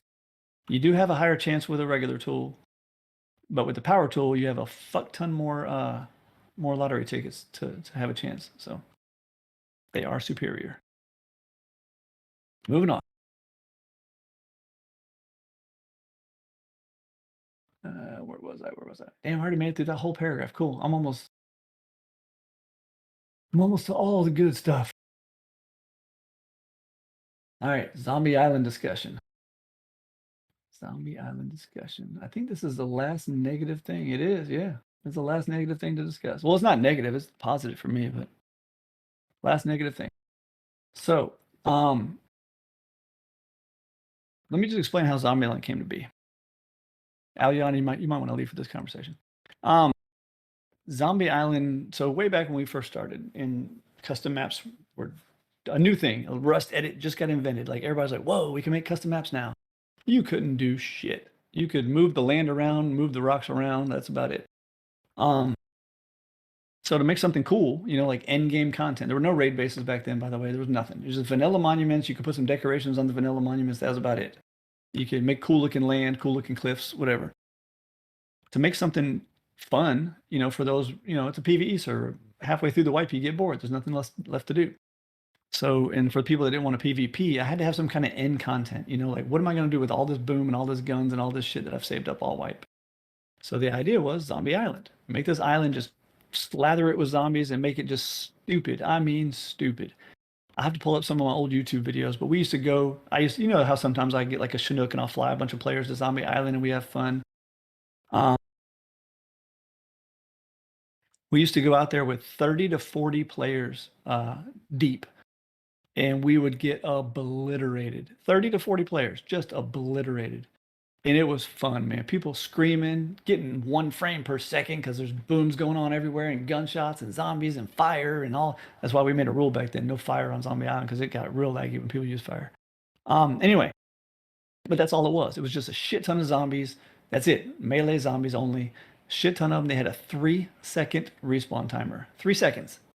It takes longer than 3 seconds to kill one of the damn things. So you're just swarmed with zombies the whole time. It was just fun. Yeah, there was a big pile of loot in the middle of the island. And sometimes we actually made it all the way to the loot and we had fun.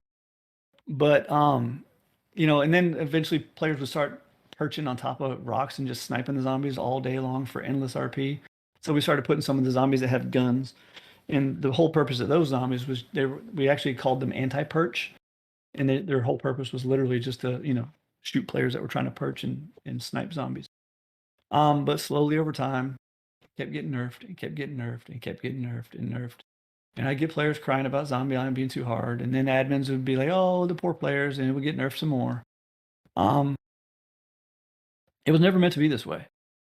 Zombie Island, for the first 2 years of our existence, was just an insane place to literally go kill yourself. Like, it was just stupid. You knew you were going to lose your kit. You knew that you weren't going to get your corpses back. You knew you were all going to die. It was just for fun. Like I said, a lot of times we did run successful runs and make it all the way to the end, and it was crazy, man. Just we were doing that shit like the Marine Corps, man. No man left behind. We put up guys in a firing circle, try to hold the zombies off so somebody could go get their corpse back. It was just a lot of fun. It's got to go back to that, at least close to it. I'm not going to put them back at 3-second respawn timers, but it's got to go back to that. You know, it went from that, what I just described, to players submitting videos of themselves soloing Zombie Island butt naked with a jackhammer. Like it's just gone too far. So we're going to be dialing it back to where it used to be. Zombie Island's not going to be a big monument anymore. It's just, so we're not going to get rid of the quote unquote Zombie Island monuments that we've done on all the different maps. We're just going to make them into hard monuments. They're not going to be full of zombies. They're going to just be like normal hard monuments. Zombie Island's going to go back to how it used to be. A big ass island, dense forest, lots of fog, lots of zombies, maybe a structure in the middle or something where all the loot is. But other than that, that's it. It's going back to how it used to be.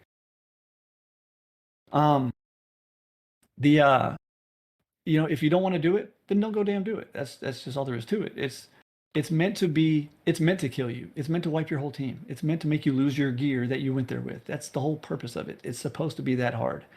Zombie Island was supposed to be not even runnable by, less than 6 to 8 well-geared players. And please save your questions to the Q&A. Open Notepad, type out your questions, then you'll never forget them. It was never supposed to be like that. It was supposed to be 6 to 8 players minimum. And even then, those players probably are going to have a really rough time getting through it. So my note is basically this. Zombie Island is going to go back to its former glory before I let peer pressure slowly nerf it to the bullshit that it is today. And to replace it, since the Super Chad players will get all mad that they don't have piles of free epic crates to receive and free XP and free RP that they can endlessly farm from it, we will start making some of our hard monuments a bit harder to close that void. So putting all my sass aside to make the TLDR of that is I do realize a lot of the, Chad style players use Zombie Island as their fucking like farm, like to go get RP and XP and elite crates. We're going to up the difficulty of some of the hard monuments to make them a little more challenging for those players. But Zombie Island it's not going to be your ATM machine anymore. It's just not. The other option, if we get to the Q&A section and everybody lights me on fire, the other option is we just get rid of Zombie Island completely. My note says option 2, we get rid of Zombie Island completely. It is too much work each map trying to come up with new ideas. It's too frustrating to watch the players cheese it for free XP, RP, and loot vending machines with no limits. And honestly, it's pretty insulting and stressful to see what a shit monument it has become over the years as I've caved to peer pressure to keep nerfing it. Back when we had 40 players tops, Zombie Island was in its glory days and we had a blast and players loved it. Which doesn't make sense to me how when we only had 40 players, we all loved it. And now everybody wants it to be easy. But it's not going to be easy anymore. So just be prepared for that. We've slowly been making it harder and harder. I don't know if you guys have noticed it. I think Nola, what did we start, like 2 maps ago? Is Nola here? Oh, maybe he's not here. He's in the channel. Oh, he's probably sleeping. Anyway, so about 2 maps ago, we just slowly started dialing it up. And then we dialed it up again this map. And we're going to dial it up again next map. And once we feel like it's back to where we want it with this former glory, that's where we're going to stop. I give you my word. We're not going to set it. Back in that day, we only had 40 players, so we could afford to make it stupid. 80 zombies with 3-second respawn timers. We're not going to do that. We're obviously not going to go that far. It was fun back then, but we're not going to go that far. But we are going to keep dialing it up until we feel like it's back to its former glory. When I see people getting slaughtered over and over again and barely making it to the end, dial it up a little bit past that, and that's about where I'm going to stop. So just be prepared for that. Hold on, I'm getting...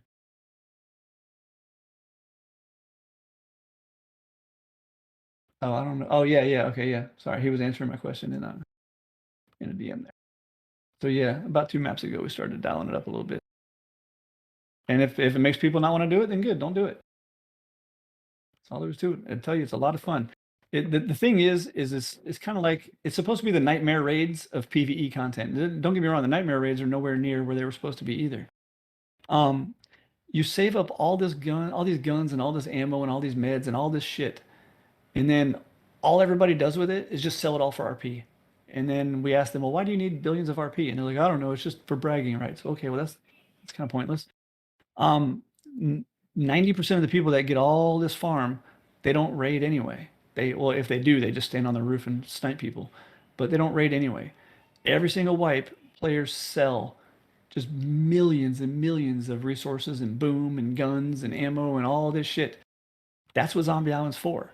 It's for those last couple of days of the wipe where you're like, you know what? I've got everything I could ever need. I could literally lose 30 kits and still be fine. Let's get a bunch of people together and go fuck with Zombie Island for fun. That's what Zombie Island was made for. It's not there for you to get farm. It's not there for you to kill NPCs. It's not there for you to even survive. It's there for, I'm bored. It's the end of the wipe. I've got tons of stuff. Let's go have some fun and just act stupid. That's all it's for. You remember jumping the big dirt hill on your big wheel when you were a kid, knowing damn well you're going to skin your knees up and fuck your face up, but you did it anyway just because? Why not? That's what Zombie Island is. Zombie Island is the big wheel jumping the dirt hill. Oh my God, you people are so young if you don't know what a big wheel is. Holy shit. Definitely. Yeah, I don't know what that is.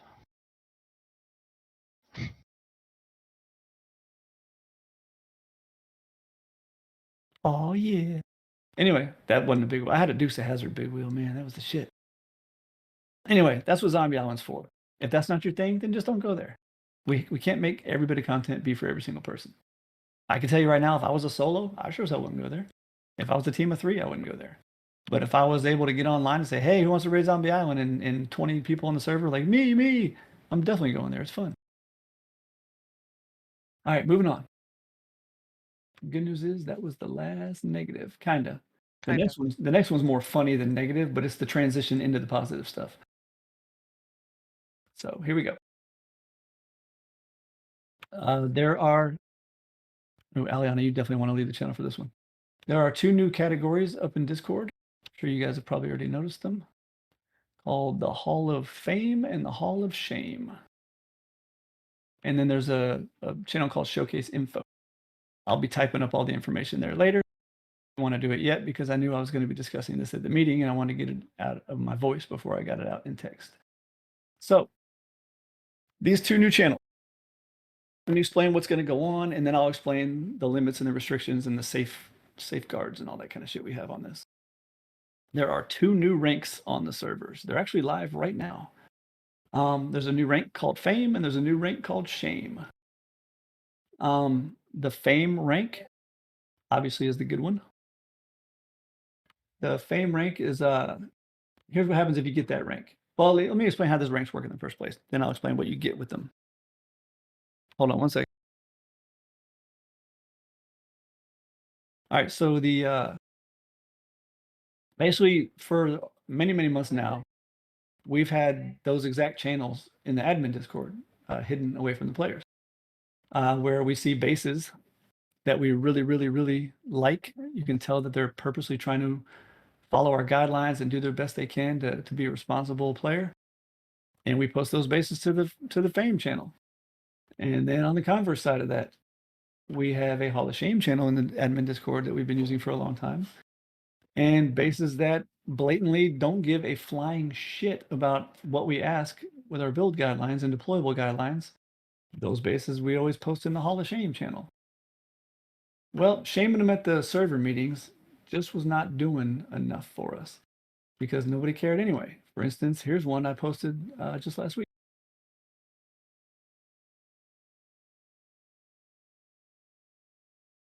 This was in the Shame channel. I'm sure you can see why. Just a giant shell with nothing in it, basically. I mean, it just goes on and on.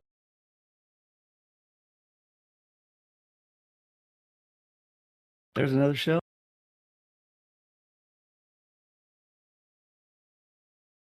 Nifix, I don't know what you're talking about, man. Oh, you DM me. Hold on, let me check.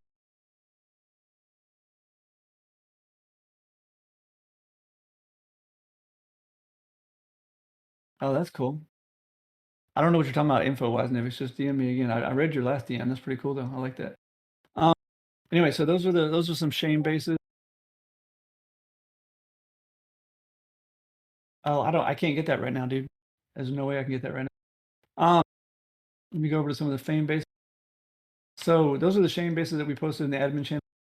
Here's a couple Fame ones in the admin channel. Nivix, when I get to the section where the other admins are speaking, I can probably tab over and do that for you. That's a Fame one. The reason that went in the Fame channel, scroll.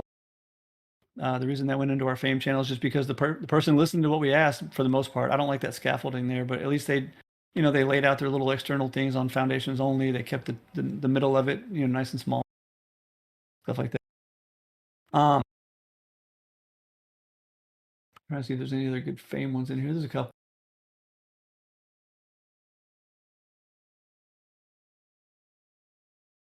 There's a good one. Somebody keeping their farm base nice and tight. And you know what else we liked about this one? Look where they're at. They're on a cliff edge by the ocean on their little farm. Had no reason to be out in the middle of the map, you know, on the river with everybody else.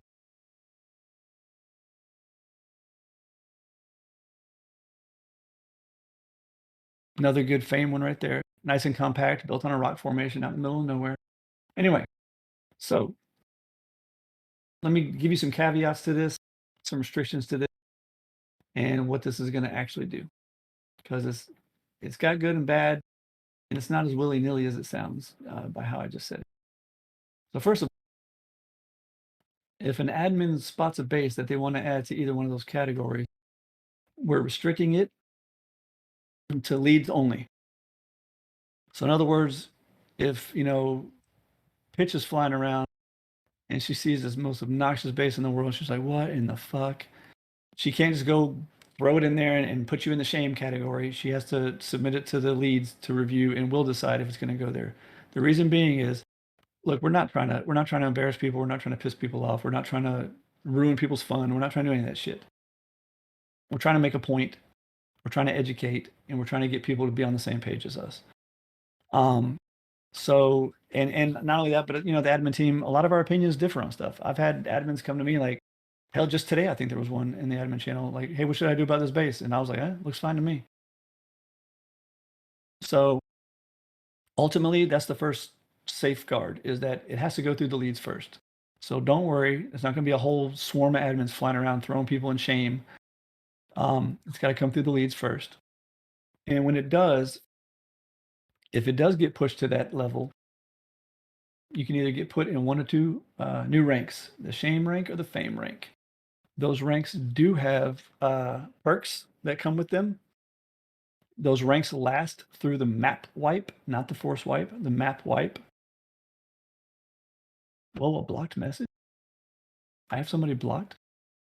They come through the map. They go to the map wipe, not, I can't talk now, not the force wipe.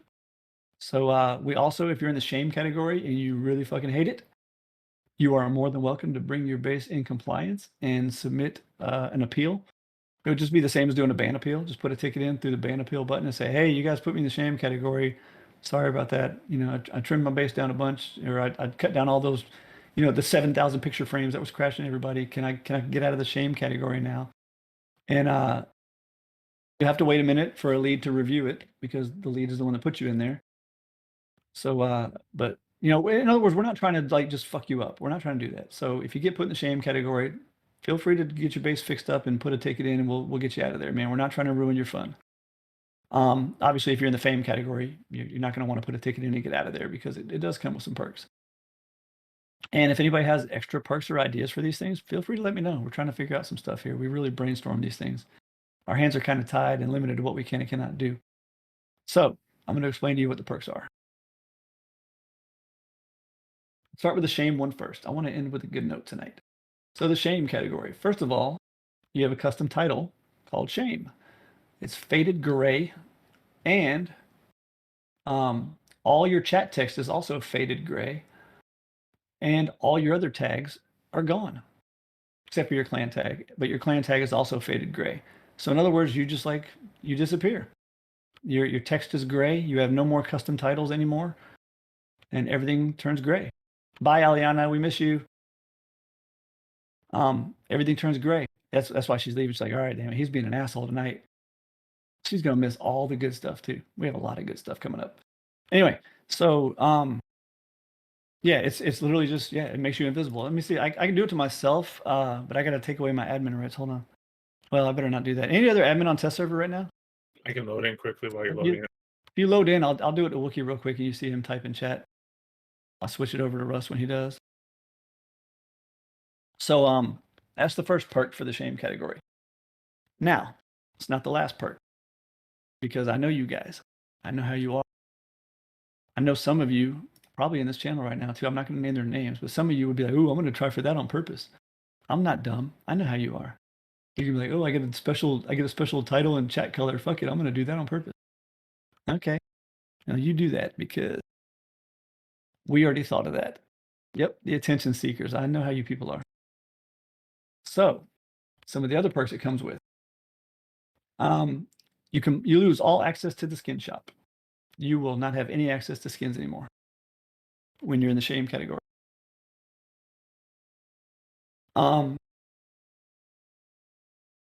Sorry, I was reading something. And by the way, one thing we did do with this, though, I will give you credit. I got some. I'm naming some mean things here.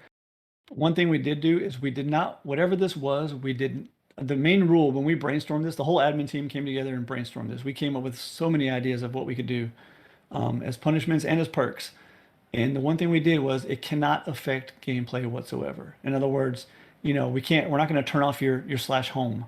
We're not going to turn off, your ability to research blueprints, shit like that. We're not going to do shit that will affect your gameplay because we feel that that's just taking things too far. And then that opens up a whole can of worms of like favoritism and how come you stripped me of all my abilities, but this guy next door's base and you didn't do him, all that kind of shit.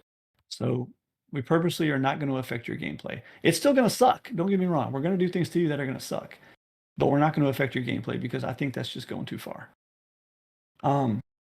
So like I said, the gray text, the gray titles, you lose complete access to Skin Shop. You cannot skin your items you already have your skins for. You cannot buy new skins in the Skin Shop. You cannot reskin things. You lose complete access to Sign Artist /SIL.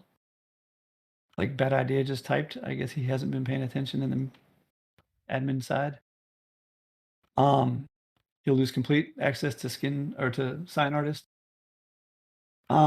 You will be completely excluded from the raid leaderboards, which also includes, getting top raider or nightmare titles and shit like that.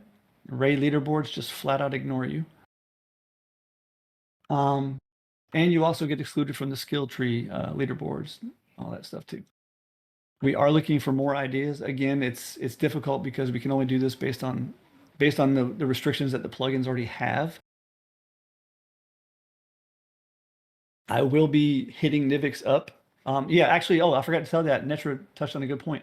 I already asked Nivix, and he said he is going to do that for me in the next update. The shame category is also going to lose access to /buy raid. You will not be able to buy raid. And I will be throwing money in his lap for any other ideas I can come up with to restrict people in the shame category. I actually do want to. Oh, you know what? I think the Call Heli is one of them now that we have it as a command. That's what we talked about. Yeah, I'm sorry. I forgot to type that in my list. I add it to my list so I don't forget. But yeah, so you can't call a heli either. So you won't be able to buy a raid. You won't be able to call a heli. I'm in game if you want to set my permissions there too. Okay.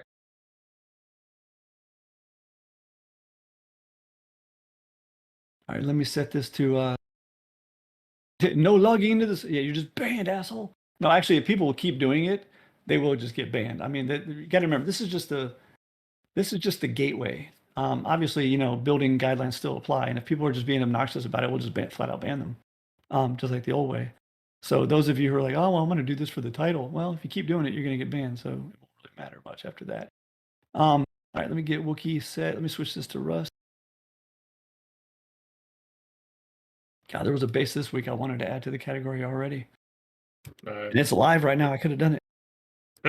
All right, groups. Let's see. User group. Okay. You are no longer staff. So type in chat real quick. Make sure that works. Yep. Okay, there you go. Okay, cool. So now there's Wookiee. Plain old Wookiee instead of a bush Wookiee. And now I'm going to add him to the shame group. Now type something.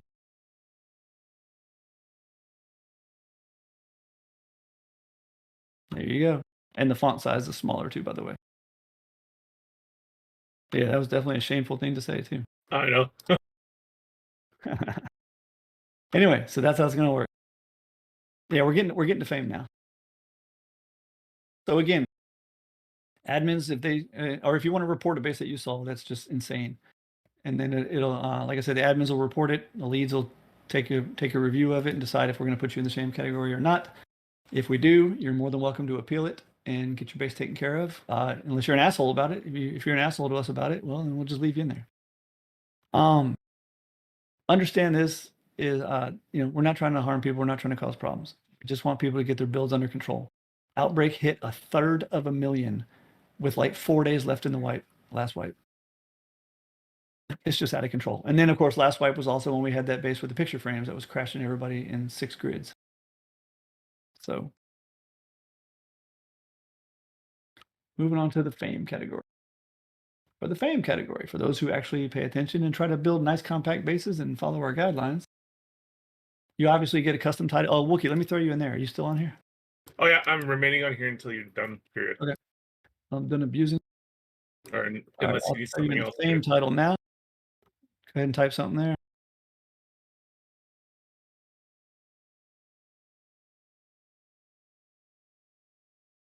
There. The fame title, you get a nice bright colored chat, stand out from everybody else. You get a custom tag, all the good stuff. All your other tags show back up again. So that's the first thing you get. Let's switch it back to Russ or to Discord. You also get small kit that you can claim once per wipe. I forgot what that kit is. Hold on, let me see. Guess I'll put myself in the fame category. I got that song, I Wanna Live For It. That shit stuck in my head. Oh, I am in the fame category. Oh, that's you. I'm a dumbass. Yeah, I don't see the kit though. Isn't that in there? I just see test, which is the Geiger counter and the AK. Maybe I didn't finish the kit. Oh yeah, I didn't finish the kit. So I got to finish the kit. Anyway, the kit, if I remember correctly, comes with 10 Zeds, a test generator, and a golden egg. Now you gotta understand, that could be any day. That could be on the damn second day of wipe for all I know. You never know. So literally, just for building your base reasonably and getting put in the fame category, you get 10 Zeds, a gold egg, and a test gen, just for following our guidelines and building a well-planned base. Also, you're going to have access to an entire section of custom skins only for the fame rank in our skin shop. We're still working on that, obviously, but I think, do we add that one cool one? We had a couple sets, I think we had planned out. I think even your set that we talked about. Yeah, Yeah, that's the one one, a that- really cool one I'm talking Yeah, Yeah. I thought we added it. I thought we added it too. Let me look. Actually, I'll look at the chest plate. That'll give you the best view of what it looks like. Mhm. This skin set was really cool. Yeah, there it is right there. Oh, that skin set is badass. The whole skin set looks like that scaled metal armor. It's really cool. Oh yeah. I love that skin. Anyway, so there's going to be an entire section of the skin shop only the fame rank has access to. All By the kinds way, of too, cool- you're not streaming Discord, or you're streaming Discord, not. Yeah, I'm trying to. Oh, I forgot to show. Shit. Sorry. Hold on. Yeah, no worries. My bad. We go back and type that again.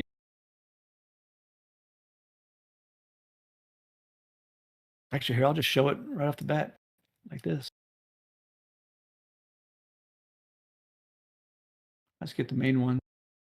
Yeah, look at my bald, naked Asian ass. I have them saved to my favorites already, so it won't take long.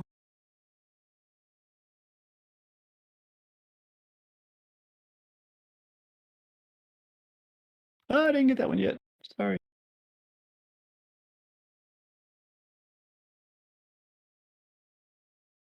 Anyway, that's good enough. I'll show you what that looks like, just the main parts. Obviously, I forgot to do the hoodie, but whatever. It's a really cool skin set, though. I like it. It looks badass.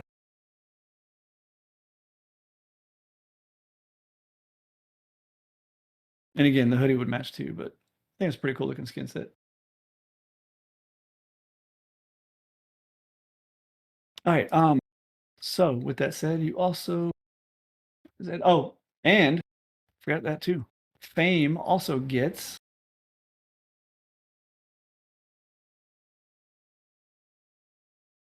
a 25% discount in /S.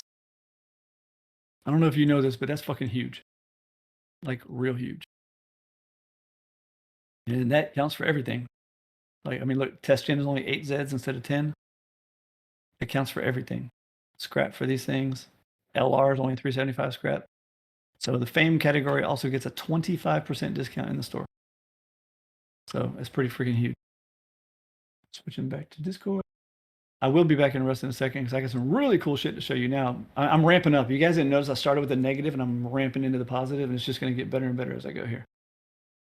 All right, so yes, 25%. So that's the end of those two things. Fame and shame. Just understand that's how it works. Next topic is I am doing a massive overhaul of our Discord and website. And what I'm doing is I'm converting all of our information to our website so I can get it out of Discord and quit being so cluttered. I can give you a little quick look of it. So don't mind the theme work, like the way it looks. I haven't worked on that yet. I'm just working on putting some data in there first so that I can kind of build the theme around the data.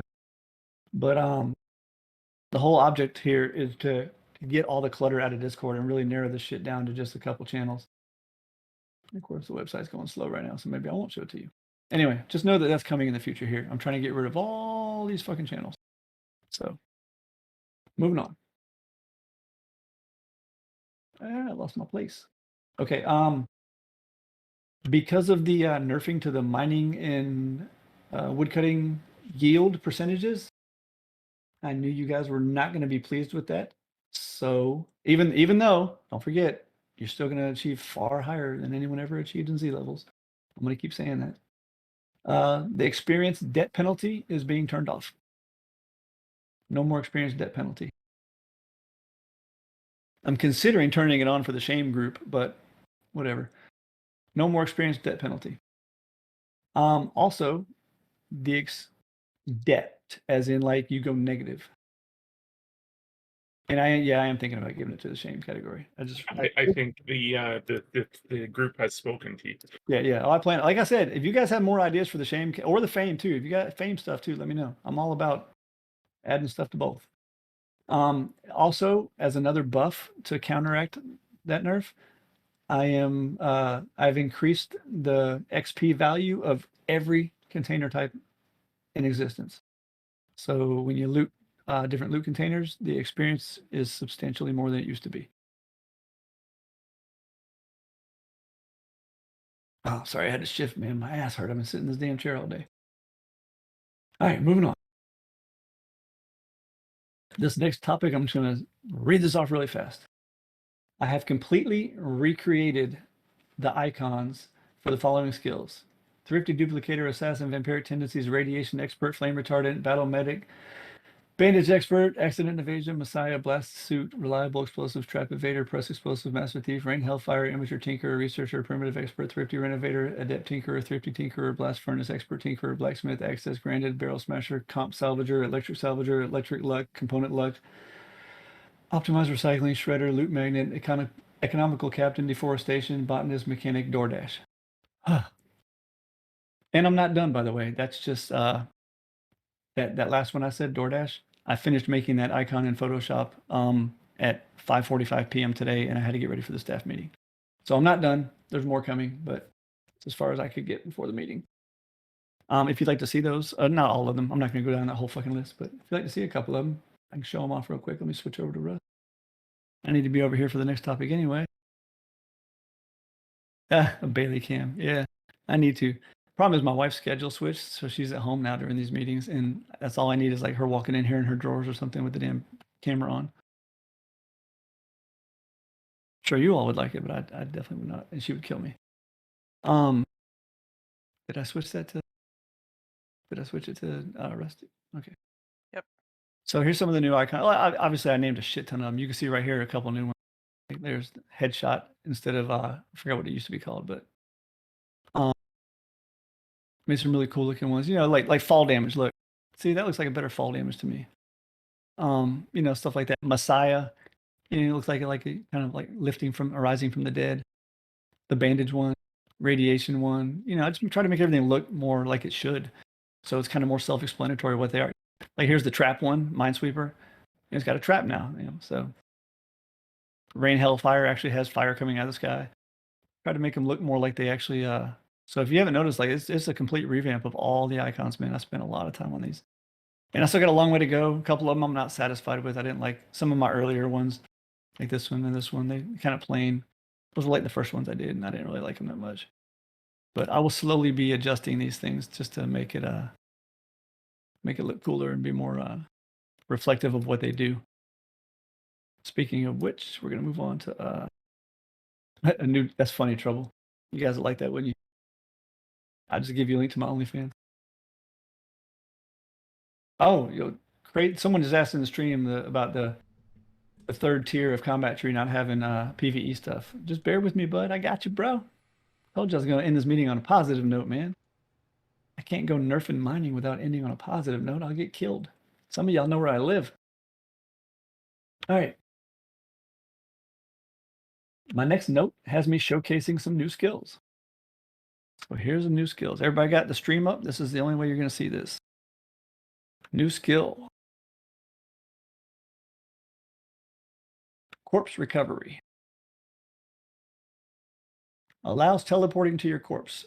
Now everybody's going, wait a minute, you can already do that. Yes, you can at VIP and Vet.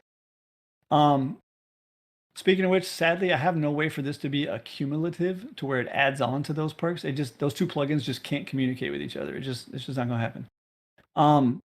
But I will tell you right now that maxing this skill puts you far beyond what vets can do. So it's kind of a trade-off. You got to decide what's important to you.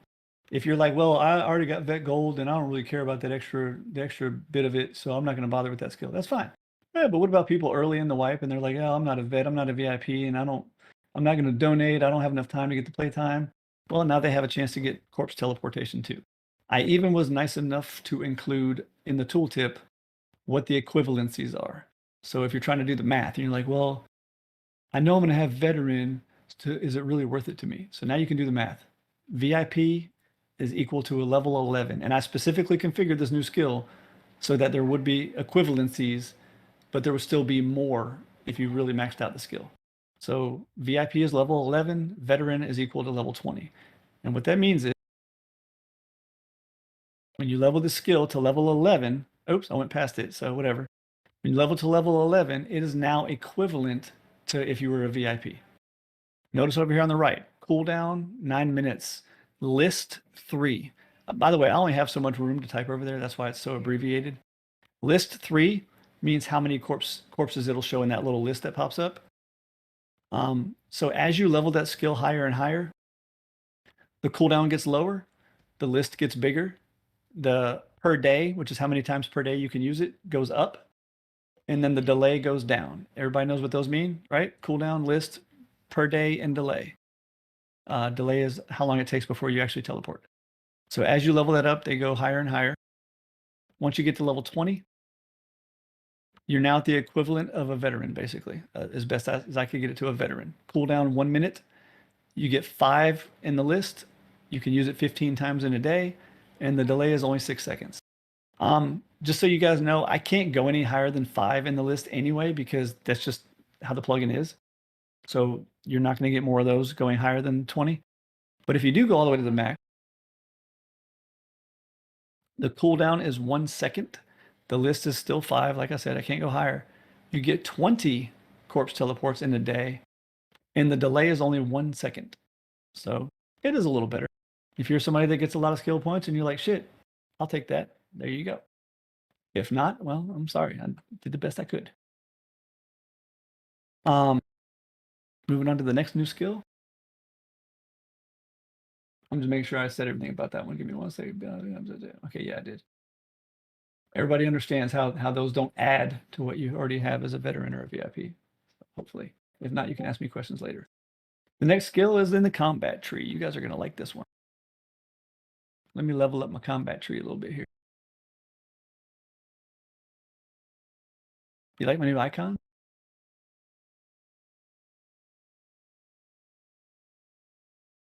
Here it is.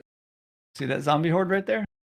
Camouflage. Temporarily makes you undetectable to zombie hordes. In the tooltip it says, also works while attacking them.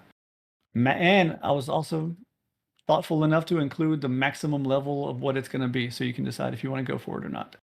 The maximum level is a 30-minute cooldown and a 60-second duration. Now, before you say to yourself, damn, that's pretty short for fucking that many skill points. No, it's not. The way we calculated this was we actually gave myself an M249 and some ammo. We got a stopwatch. We spawned 2 zombie hordes on myself, and then I flew. Like let's say this tree is the zombie hordes I spawned. Am I still streaming Rust? Mhm. Okay. Yep. So let's say this tree is the zombie hordes. I spawned 2 hordes, gave myself an M249 and full gear, and then I zoomed over here, and I took out my gun and I hit a stopwatch and just mowed the shit out of the zombies. And however long it took me to kill that entire double zombie horde, we multiplied that times 2. What was it, Wookie? 31 seconds or something? Yeah. 31 seconds. Yeah. So it took me 31 seconds to mow down a double zombie horde with an M249. So then for the maximum duration, we doubled that. And we figured that was fair. That's much higher than we originally. I think the first suggestion from an admin for the cooldown was like 5 hours. And then 10-second duration.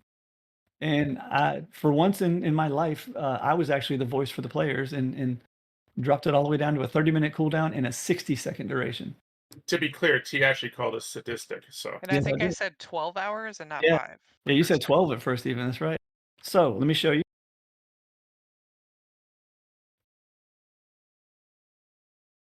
I'm sure everybody wants to see a demo of this. Oops, I got too much shit in my inventory.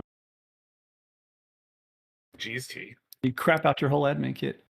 So watch this. This is gonna be cool. I'm gonna stay in God mode. I'm not actually trying to die here, but so I have the skill. Make sure you people saw the command. Oh, I need to put the command in the tooltip. What a dumbass.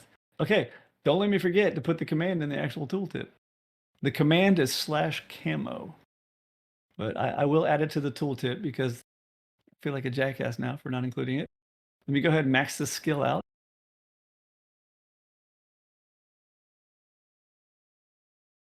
There you go. 60 seconds, the zombies can't fuck with me. Now watch. Now it's not active. Remember, it's a command.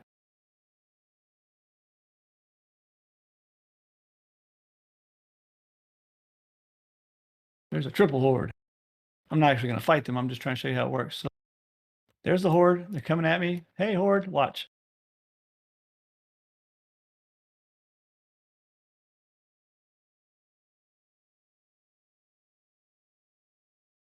Oh, where'd it go, George? Where'd it go? They are not touching me. You notice in the chat it says you smear guts all over yourself. Oh, the Bradley's going to fuck me up though. You smear guts all over yourself. The horde can't smell you now. Look, they will not. They literally just. I just don't exist. Look, they're just running right by me. Peace out, y'all. And now watch when it goes off though. They're going to come at me. You'll see it in the chat right there. It'll say the effect is worn off or whatever. I forgot what I typed. But as you can see, 60 seconds is a long ass time. You can easily get away, teleport, whatever you got to do. You can kill the whole damn thing if you want to.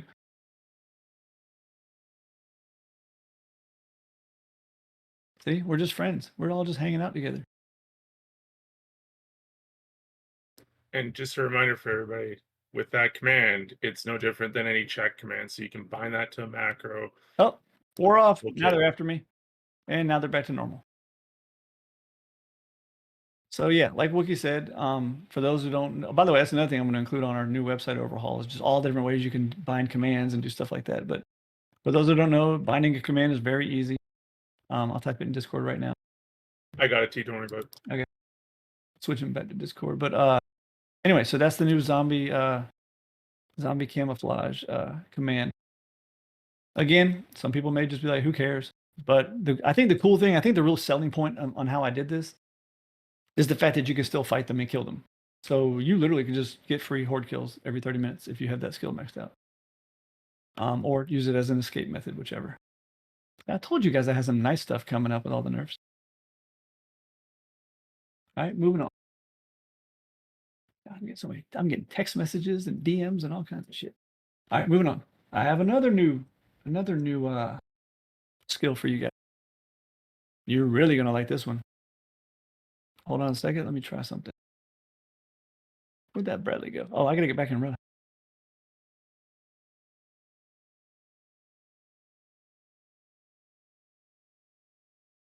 Anybody see where that Bradley went? If only I had this thing called admin radar. Radar. There's some Bradleys.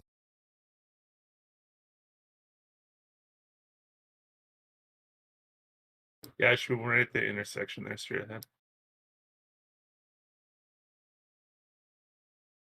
Did my radar turn off?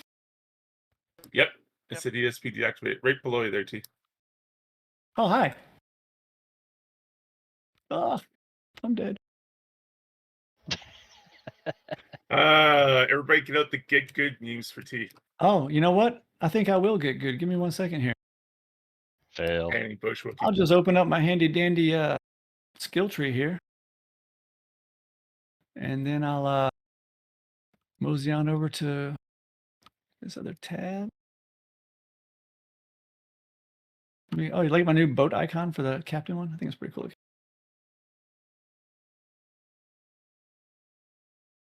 Yeah, I gotta fix that pilot one. I don't like the gear being a fucking logo. That's stupid. Okay, let me get some skills here. Oh, what's this new one? DoorDash. What does that do? Oh, I gotta add a tooltip to this one too. Damn it! Don't let me forget that. Delivers your corpse to your location, and the stats improve as you level the skill up. So obviously, the very first level of it is a long cooldown, and you only get 1 per day. You know, stuff like that. So let's level this sucker on up. Cooldown's getting smaller and smaller. Now keep in mind, it's never going to be like real easy because, you know, just a freebie. But at max level, the cooldown is only 15 minutes. The list, just like Corpse Teleport, the same kind of list, the list is 5. You can use it 10 times per day, and the delay is only 1 second. Now watch this.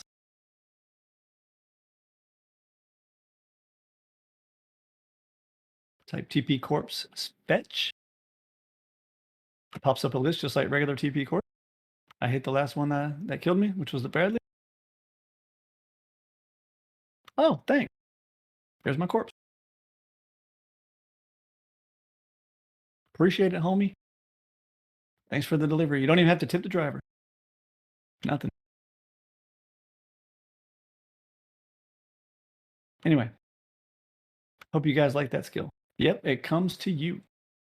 And, oh, I forgot. And, go back to brush real quick. Here's something really cool about it. Check this shit out. So I don't know if you guys paid attention. There is a new skill that I did last force called U-Haul. That lets you have 5 backpacks. See up top here? I got 5 backpacks. I see black screen. Oh, I didn't put it back to Rust. Sorry. Anyway, so like I said, for those who didn't pay attention at the last meeting or don't look at the skill trees, another reason why I rearranged the skill trees so you guys quit staring at the mining ones, is you have 5 backpacks. So there, I just put items in all 5 of my backpacks. Yes, those 5 backpacks do not drop on death except in PvP, just like a regular backpack. And the cool thing about the 5 backpacks, oh look, there's another custom build spot. See the sign? Boom. The cool thing about the 5 backpacks is you hit your backpack bind key. I have mine bound to my mouse. If you hit it, just keep hitting it, it toggles through all the backpacks. There's 1, 2, 3, 4, 5, back to nothing. So that's pretty cool. But check this out. I had to find me a PvP base.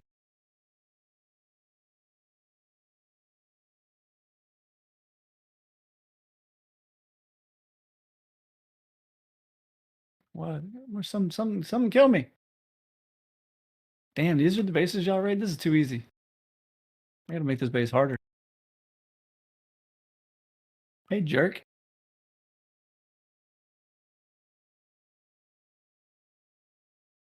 I said kill me.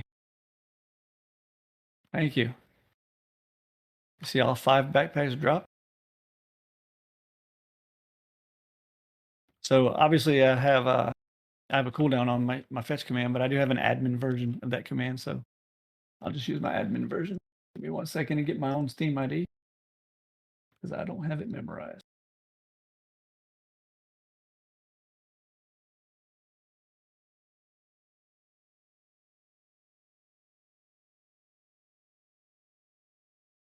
Oh my God, it's making me wait to cool down. Hold on, I can unload it. Sorry. It's a very important feature to show you.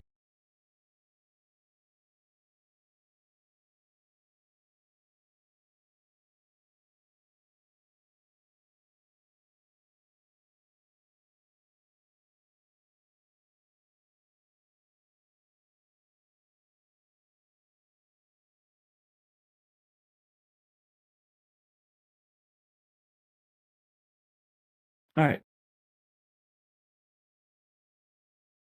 TP Corp's fetch. Oh, because I damn deleted the data file. Jesus Christ, I'm stupid. All right, well, just know that if you fetch, it brings all your backpacks with it. It'll bring 1 backpack, it'll bring 3, it'll bring 5. All your backpacks come too. So if you die in a PvP raid and you have that fetch command, you could, especially if you have it hotkeyed, actually, that'd be really smart, is to hotkey it. Because man, somebody pops you in a PvP raid, man, you can bam hit that hotkey and all your shit comes to you. You ain't even gotta go get your shit back. Just know that during PvP day, TP Corps is unloaded during PvP. So, but at least for PvP raids, it would be helpful. So, yep, you can fetch all your backpacks and your inventory at once, which is one click of a button. No, fetch is not blocked by building privilege that I'm aware of. I don't think it is. It's a good question. You want me to go die there and see? Let me put it back to Rust real quick. Hold on. We're actually moving along nicely with the meeting, so we don't have too much more to do.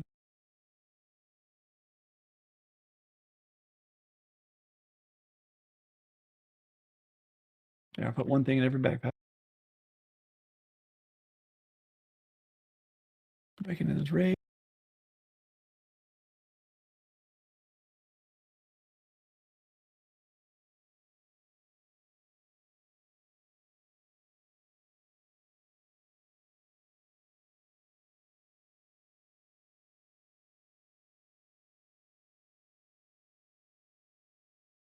All the items fell, all the backpacks fell.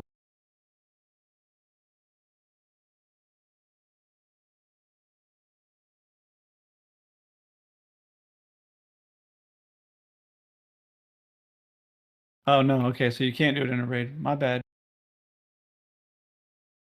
Nivix, if you're still in here, I would actually be okay with that being allowed, but that would take some more customization of the plugin.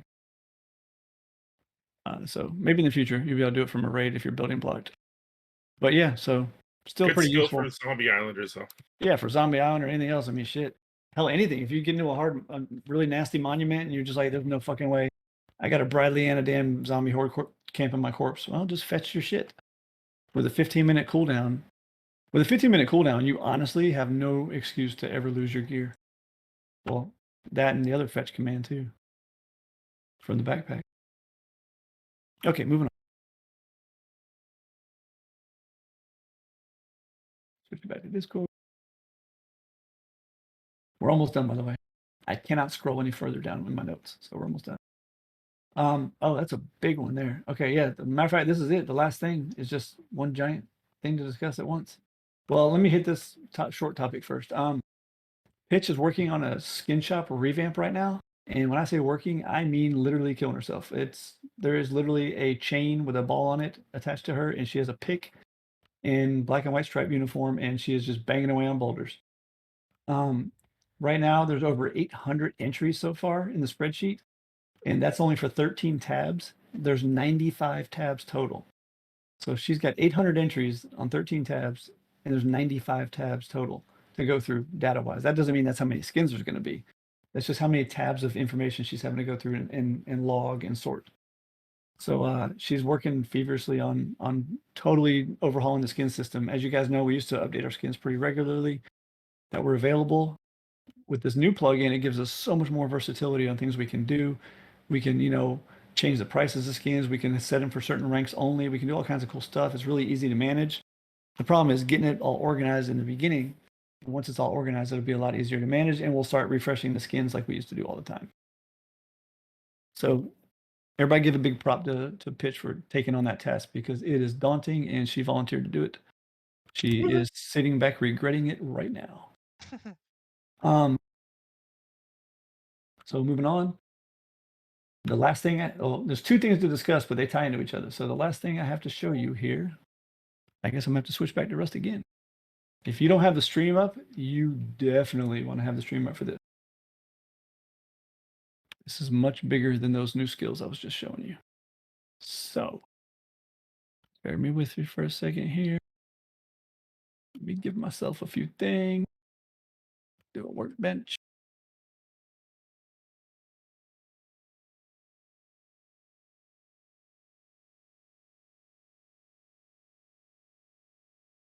All right, here we go. So, first of all,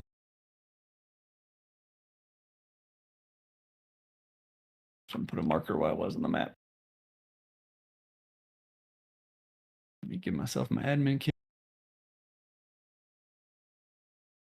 First, let me go find an elite crate. I'm only saying an elite crate because we have the highest probability.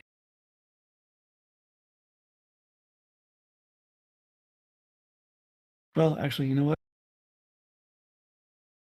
I'm going to wait for that.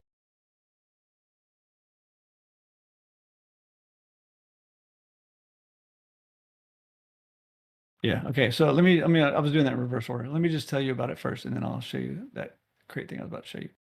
So we're working on a new plugin. We've been working on it for, man, what, like 2 months now, I guess?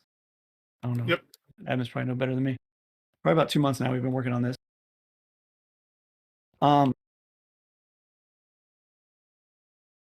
Anyway, what it is being able to enchant items. Think Minecraft style stuff. By the way, if you're in Discord talking, I can't see you because I have Rust in front of me here.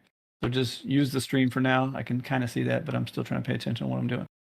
It's item enchantments. So now we have a long way to go here. We still have a lot of work to do. One of the main things we have to do is sort out how you obtain things and how you don't obtain things. We don't want it to become too overpowered and too flooded. We don't want to flood the market, with stuff like this. There's tons of different enchantments that we've already designed and come up with. The cool thing is they do stack with skills. So let's say you get an enchanted pickaxe that, gives you more mining yield. Well, that shit also stacks if you have mining yield from skills. So they do stack. There's some really cool skills though or not skills, but enchantments that have nothing to do with the typical, more mining, more harvesting. I'm going to showcase some of them to you right now. It's not all of them. There's hundreds of them. And yeah, it's a big hoard over there, isn't it? And so here's the ways we've worked out so far. Now, everything I discussed tonight is not concrete. The stats of the enchantments, what we have them set to is not concrete. The rarity is not concrete. We still have a lot of work to do. How you obtain them is not concrete, but I'm going to explain to you the basic ways. The basic ways are this. There's a percent chance, a very, very slim percent chance when you craft an item, if it is an item that can have an enchantment. Not all items can have enchantments. That's one of the daunting tasks we have to do. We have to go through and blacklist all the items we don't want having enchantments. Like I got an enchanted birthday cake earlier. That would suck. You get like a mining yield birthday cake, but what are you gonna do? Go fucking mine a node with a birthday cake? So we have a lot of work to do on like what items can have what enchantments and what the rarity is and all that stuff. So there's a lot of work to do still. But so you can get an enchantment when you craft an item. So let's say you're crafting, some hoodies. And it has an effect, and it'll skin it a different skin and all, like a magical looking skin, and it'll even say enchanted, and it'll tell you what the enchantment is when you craft it. And so that's one way you can obtain them. Another way you can obtain them is by loot. There'll be a random chance in loot containers, just regular loot containers, not NPCs, that you can receive an enchanted item in a loot container. Matter of fact, while I'm talking, I'll fly and look in some loot container. Well, no, I got to show you something else before I do that. And then the third way you can get enchanted items is what's called an enchanting kit. And an enchanting kit is an enchantment. It's like a little kit that has its enchantment. You get like an enchanting kit mining yield. And then you can apply that kit to an item and enchant the item. And again, remember, everything I say tonight is not concrete. It's just the initial setup that we're working on. So if I change a number later, I don't want you to be like, well, you told me this. Right now, you can have up to 3 enchantments on one item. The enchantments do stack. So if you get like a mining plus 10%, and then you find a mining plus 15%, you can put them both on the same item and have mining plus 25. So they do stack. What am I forgetting there? Oh, you can also, the enchantment kits that I'm talking about, that's actually going to be one of the main ways to get enchantments for those who don't do the other route that I'm about to discuss with you, would be through kits. And what I plan on doing, and I still got to make sure all this works, is I want to stick these enchanting kits like in horde loot tables. I want to stick them in raid-based loot tables. I want to stick them in quests, for quest rewards. I want to stick them in voting rewards. I I've been testing a lot of this so far to make sure that those plugins can work with this. So far, so good. Actually, that's the reason, I discussed earlier the big update to our kits plugin, and I said we needed to do the update because the new update allows us to have custom properties of an item. Now you know why I was doing it. So it allows me to put them in kits. I even managed to get it so I could even sell them in vending machines. So if you're a player, you want to start up your own enchanting business, you could sell enchantment kits out of a vending machine, or you can enchant people's items for them, because there are going to be skills tied to this, which is the next chapter I want to discuss. We've already made some skills that are going to be tied to this system that can increase your abilities with enchantments. And what I mean by that, you can already see I have all three of them maxed out on my screen here. I have one skill here, craft enchant chance. Remember, I'm only limited on how many characters I can type here, so I had to abbreviate. Craft enchant chance plus 25%. In other words, I have a bonus 25% chance when I craft something to make it enchanted. But let me tell you right now, not having that skill, you've got like a 1% chance, so it's very slim. So that skill is extremely powerful. And that's why I said maybe somebody wants to become an enchanting vendor, and that's what they do. That's their job on the servers. They enchant people's stuff, Give me, 1,000 scrap and I'll enchant your hoodie for you type stuff. Yeah. The other skill is receive, recycle, receive enchanting kits plus 75%. So you have a very small percent chance when you recycle an enchanted item to get an enchantment kit from that item that you recycled. And it won't be the same enchantment. That's what's cool. It'll be a random different enchantment in the kit. Sorry, I'm losing my voice talking so much. It's an extremely low chance when you recycle an enchanted item to get an enchanting kit. But if you have the skill, it's a plus 75% chance, which is huge, to get enchantment kits. So I was recycling shit earlier, man. It definitely works. I was getting tons of them. Again, it's random what enchantment kit you're going to get, but still, you could definitely start a business as a server enchanter. And then the last perk is enchanted loot chance plus 15%. The chance to find enchantments in loot is extremely low. It does scale for the loot containers. A small brown crate has a much lower chance than an elite crate does. Now you see why I was looking for an elite crate earlier. But I wanted to explain this stuff to you first. And if you had that skill, it boosts your chances. And the cool thing is that chance affects the chances of the crates. So plus 15% on a small brown crate may only equal to 20% chance. A plus 15% chance on an elite crate can be all the way up to 60% chance, because an elite crate already has a higher base chance anyway. So let me show you some stuff that we've talked about at all. I'm sure there'll be all kinds of questions and stuff about this. You gotta remember too is, and when this does come out, if it does come out, we have some more to discuss still, but if it does come out, it won't be this force wipe for sure. We have to do a whole shit ton of play testing and balancing and all kinds of other stuff. And we have to discuss one other thing still. If it does come out, just remember, just like when the skill system came out, this is huge. This enchanting thing is huge, huge, huge. It's going to take a lot of balance, a lot of tweaking, a lot of adjustments. So don't get all like, oh, originally it was 5%. No, it's 4%. Like, just calm down and bear with us. It's not very easy to configure this stuff. So there, I'm looting crates. The cool thing is, I have it programmed so that enchanted items automatically come with their own skin. So it kind of makes them stand out. But even then, that can't be enough sometimes. So it also, oh, there's enchanted ones, see them pan. It also makes a noise. I have my volume off so you couldn't hear it. You know the noise when you open a golden egg and you got little stars around you? It makes that noise whenever you get an enchanted item or enchanting kit. That's with crafting, recycling, or looting. It makes a noise and does all the little stars around you. And it says it in chat. So you can see right there, you found enchanted pants. Perk is environmentalist. By the way, there's like 100 fucking perks, different enchantments. Let me see what that one is. So the way you use an enchanted item is you just fucking equip it. If it's not equipped, you're not using it. You don't get the bonus for it being in your inventory. It has to be equipped. So if I put those pants on, you notice I have a new icon on the bottom left of my screen now. Props to Pitch. She hand created that icon herself in Illustrator. Good job, Pitch. If you click that icon is actually a button. So when that icon is there, that means, hey, you have an equipped enchanted item right now. You click, you get a nice little UI, shows you all the items that you have, which is only one for me right now. Shows you what the perk is. I got environmentalist plus 9.5%. Let's see what that is. This perk increases the speed of recyclers that you activate. And it shows you it even shows you the min and max of the different levels of enchantment you can get on this. Because it's just a random dice roll, what you get. So this can be anywhere between 5 to 15% when you enchant something with it. So I got a pretty good roll, right in the middle, 10% pretty much. Yeah, and again, you're not gonna like all the enchantments. You can grind it up if you don't like it and see what kind of enchanting kit you might get out of it. But don't forget, you can also stack enchantments too. So, what if you found a couple of those and you stacked them up and suddenly the other cool thing you got to think of is, stack those enchantments up and store them away for later. What if you had like three recycling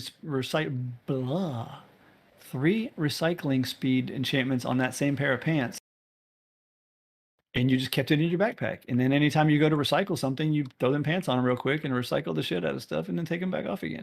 You got to think outside the box, man. Think MMO style. You got your different kits, you got your healing gear, you got your raiding gear. There's a really cool enchantment. It's a fucking AoE heal. Basically, while you have that item equipped, all your heals have an area of effect around you. So like if you're in a group, like everybody's getting a percentage of your heals. I mean, it's not the full heal, but everybody's getting a percentage of your healing. It's a pretty cool don't talk to me until I have my recycling shorts on. Hilarious. Let's see if I get. Oh, there's another enchanted item. Double barrel rock cycler. Let's see what the hell. Oh, I gotta be again here. Rock cycler. This perk will provide a chance for a node to instantly respawn when mined out. Oh, you guys know what that one is. But remember what I said earlier. If you find an enchantment that is the same as one of the skills, they actually stack. So that would actually stack with if I had that skill. Obviously, that's an enchantment you'd want to put like on a pickaxe or something. But you can always recycle it. Now, there's other cool things too. Is I have the ability, and I haven't sorted all this out yet. How I'm going to do it. I have the ability to through the console. Sorry, my wife is screaming in the background. I have the ability to give specific enchantments. And I have the ability to give specific items with specific enchantments. And what I mean by have the ability is when I go to add these things to like quests and voting and whatever I want to add them to, again, don't mark my words on anything yet because this is all under development. But I do have the ability to at least be logical. Like, maybe you complete a mining quest and you get a jackhammer with a mining enchantment on it, that kind of stuff. I do have the ability to be specific on the enchantments. So that's the good news. Honestly, I would think this would be total horseshit if everything was just always random.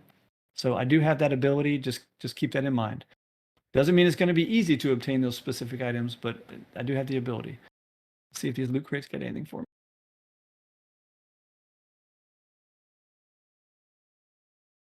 Nope, there's some enchanted boots. Tree plant.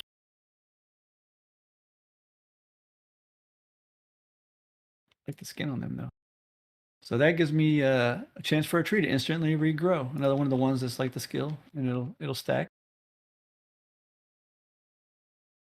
So we do have one more topic. Damn, I got 2 supply crates and one.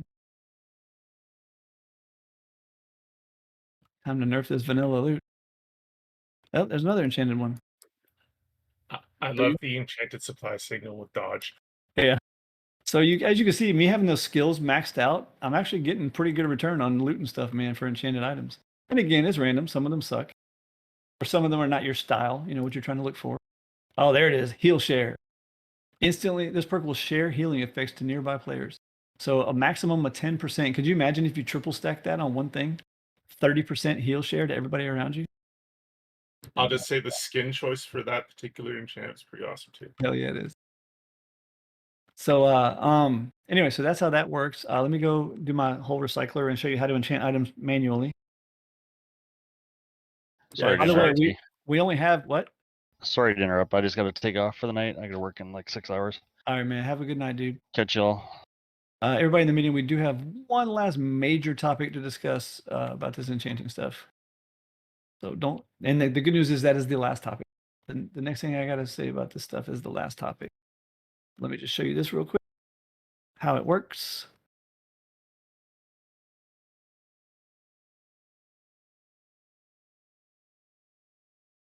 All right, so the way you enchant things, well, first I need to recycle, get some enchanting kits. Oops, I didn't mean to do that.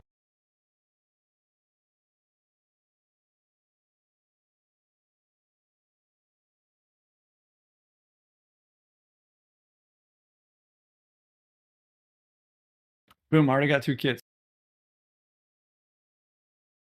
Oh, 3 kits.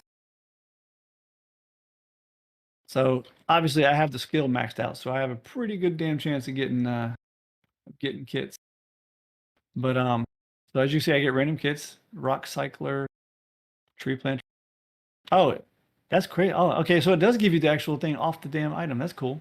So if you get a shitty enchantment, or if you get an enchantment on a shitty item, I mean, like that rock one, you know, being on a double barrel shotgun, I can't really mine nodes with a double barrel shotgun.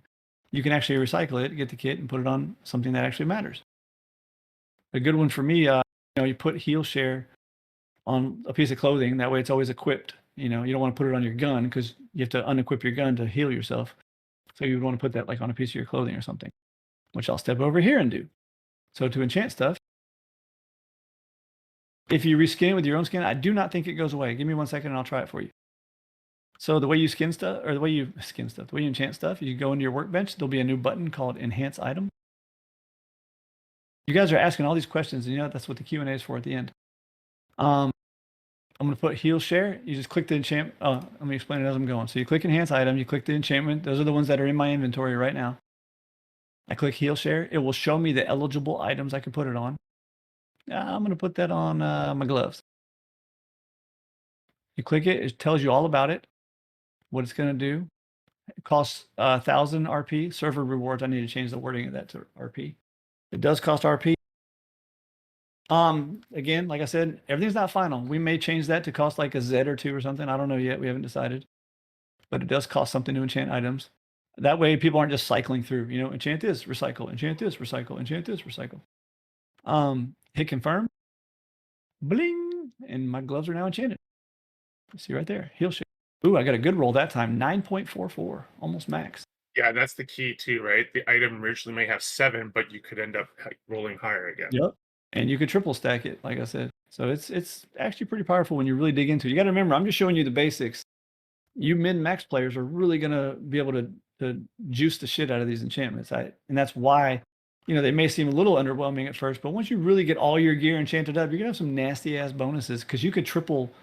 If you just think about basic gear alone, what do you got? 1, 2, 3, 4, 5, 6, 7, 8 slots. Whatever's in your hand plus the clothing. 8 slots times 3 enchantments apiece. You could have 24 active enchantments at a time. So that's pretty fucking nasty. Let's see what happens if I reskin my gloves. That was a good question. Oh, wrong item.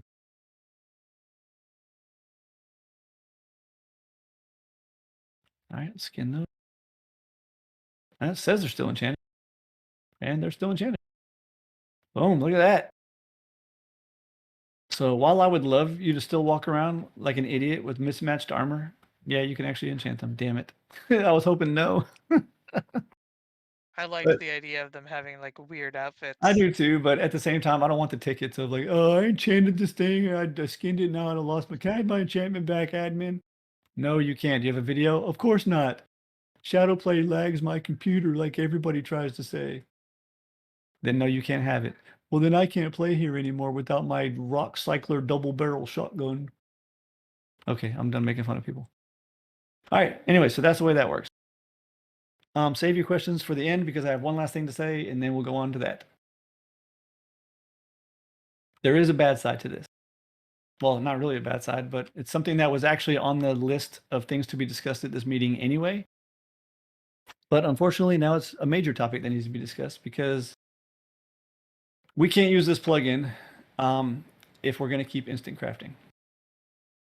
Dun, dun, dun. There you go. That's all I had to say. So I've put up polls on instant crafting multiple times now. Don't I have one active right now, actually? Yeah, I think there's one Let me going. look still. at it. Where's that at? Where's the polls channel? See, this is why I need to clean up our Discord. There's too much shit. There's too damn many channels. What is that meme with the guy, the black guy? There's too damn high or whatever. It's 93.4%. It's 90 just okay. ridiculous. So 93 point 0.4% of you have voted yes to getting rid of instant crafting. Just remember that if it happens, then everybody starts bitching. Oh, here we go. And everybody's gonna start bitching about it. But there you go. There's the poll right there. Oh, I'm still streaming Rust. Sorry. There's the poll right there. 119 votes for yes, 8 votes for no on getting rid of instant crafting. And if you notice my notes at the bottom, again, instant crafting. Oh, look, somebody's gonna go vote no real quick. The instant crafting is you got to remember it only affects lower tier items anyway because we have instant crafting turned off for all the big stuff like boom and ammo and shit. So you're not really needing it for that stuff anyway because it's already off. Instant crafting is a huge burden on the server. It's a heavy hitter on the server. Every single item that every single player crafts is hitting that plugin. That's a lot. And again, it's kind of pointless because all the high tier items are blacklisted from instant crafting anyway. And then we also have there's my last note. We have a really awesome new plugin we spent months working on, and we're almost ready for playtesting, but we have to get rid of instant crafting to go live with it. So there you go. Feel free to add more votes in there. I saw 2 of you guys sneak no votes in there. Just remember, when you vote no, you're telling the rest of the server, nope, you guys aren't going to get item enchantments. I don't want them. I'd rather be able to craft 5,000 spears instantly. So just remember that. When is the enchanting stuff coming? Well, it's not coming. As long as we have instant crafting, it's not coming. And all I've seen is more no votes get added, so maybe it won't be coming at all. Oh, actually, you know what? That's a point I didn't think about. Terminus, you guys are going to get enchanting anyways. I've put hundreds of hours of work into this plugin already, not even knowing if we're going to use it because of this instant crafting thing. So Terminus, you guys are going to get this enchanting plugin no matter what, because it doesn't fucking matter. Yeah, Terminus people don't vote because if you could really skew the vote, and I know you're doing it to troll people, but you're trolling me too because I've put a lot of work into this plugin, and it's going to get all thrown in the trash can if it doesn't get used. To Huh. add, if we do get rid of instant craft, would the other discussion come back then about a certain skill XP gain thing? Possibly, but only if there's an ability to blacklist. Right. Yeah. If I can get a new guy to give me a blacklist option for crafting XP, items that do not receive crafting XP, if he gives me that option, I will turn XP crafting back on. Right. But that could be months down the road, so I wouldn't make that your decide all. So you know that. No, they won't abuse it again. That's what I said. If he gives me a blacklist, in other words, I would be blacklisting a shit ton of stuff so that you can't just sit there and spam rocks and TCs and spears. So anyway.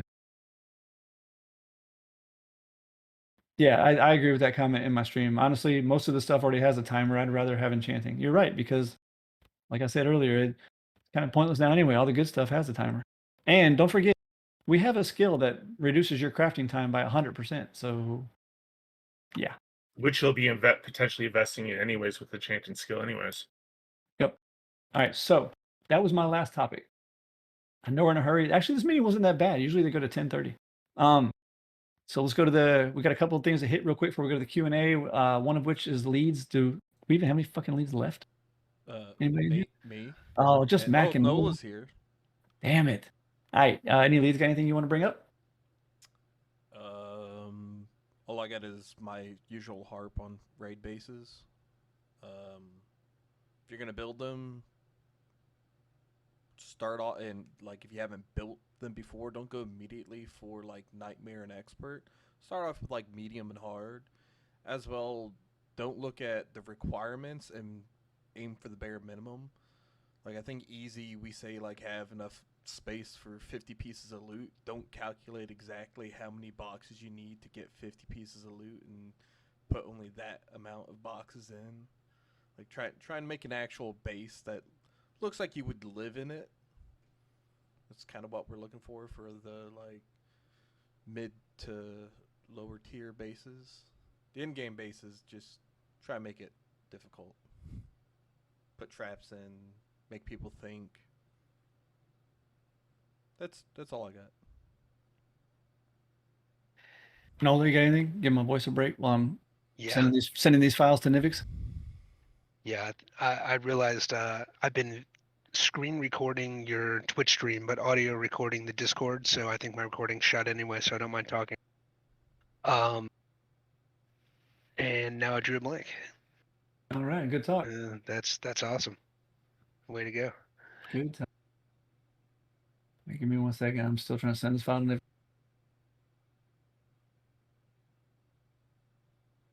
There you go. Man, Nivix didn't miss a beat. As soon as I said, all right, any leads, he went, bloop, send that file. Okay. Yes, sir. All right. By the way, everybody that is in here, give a big shout out to Nivix. Man, I tell you what, yeah, we pay him. And we pay well. I think we pay pretty damn well.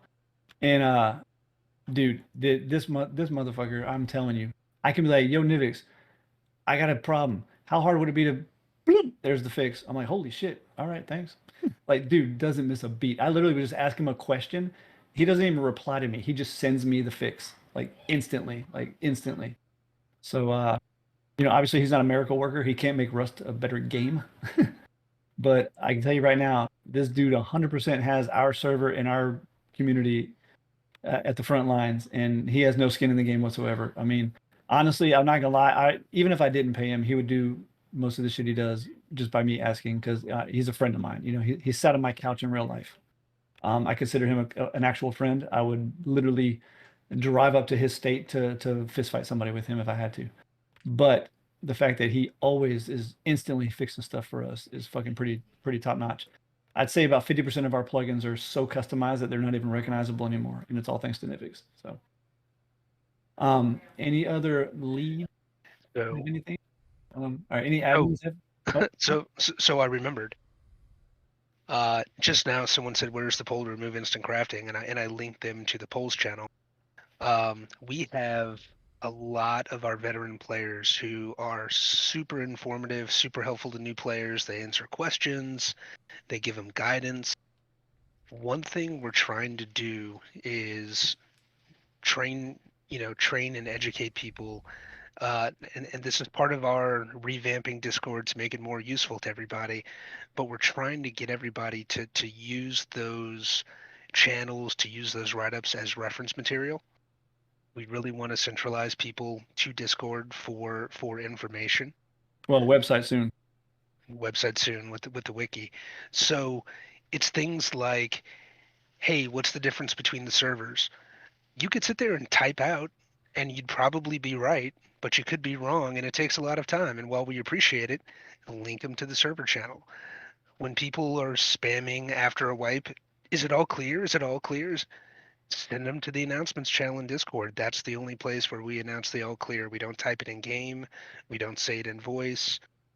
So anytime you have the ability to help a player, but do it by referencing a write-up in Discord or a pinned message or something like that, that would really help us, just kind of keep that normalized, centralized information for players. Help them help themselves. Awesome. All right. Any admins have anything you want to throw in before we go to the players? Yeah. Good night. Oh, Juicy Night Joes. juice. Night juice. I Night do have juice. something to add. Go ahead, Wook. So two things really quickly. One, those of you who've asked about map testing, I know one of you had asked about your application, which you actually didn't put an application in.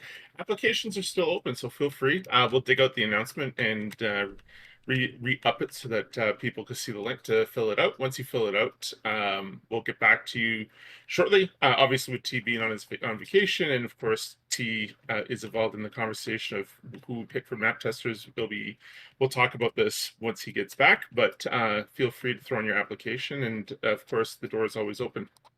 Secondly, go ahead. No, go.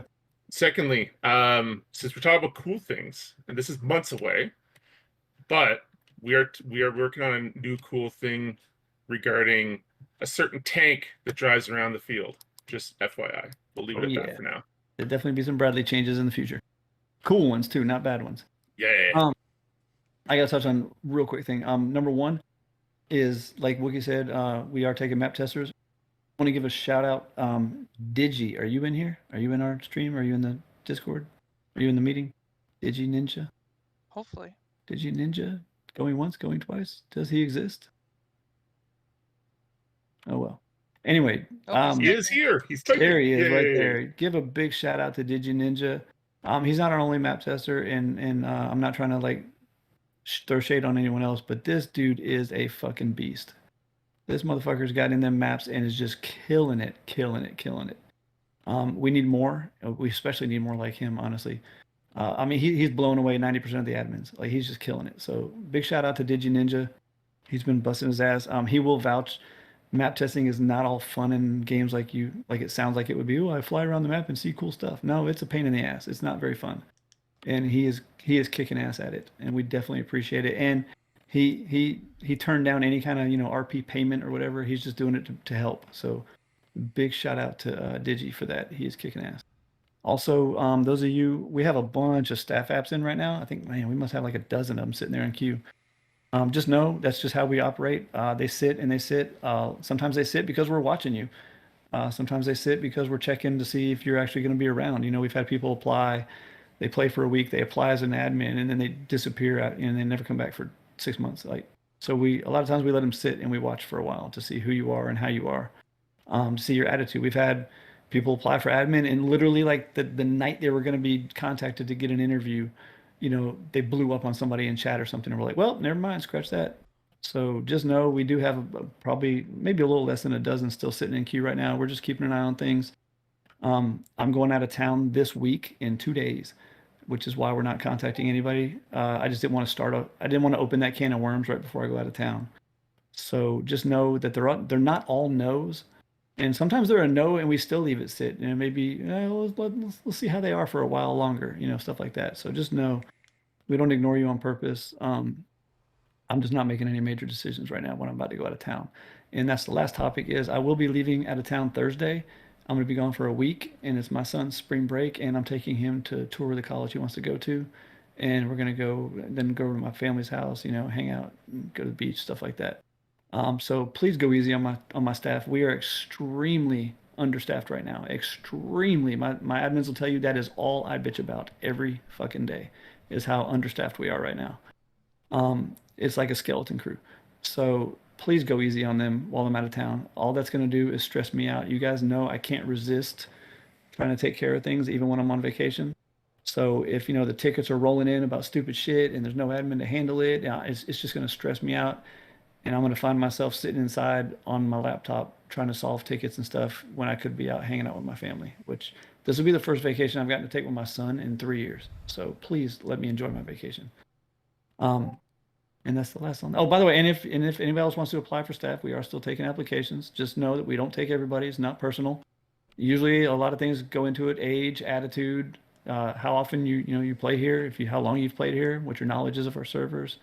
All kinds of stuff goes into it. So don't ever take it personally if we don't contact you back. All right. Any other admins have anything before we go to the players? Not at the moment. Oh shit, Nivix, what? Here, hold on. You don't have your account linked, dude. Here. Where the Oh, hell's he's linked? fired. There you go, you unlinked jerk. What? Nivix wants to post an image. It's probably a feet pic. Oh, I hope so. I've seen his feet, but they were in shoes. That's so much for appreciation. All right, no admins. Let's go ahead and start explaining this player stuff while we're waiting for Nivix to do his thing here. Oh, there you go. Oh yeah, is that your new database thing you've been working on, where it shows everybody's base raids?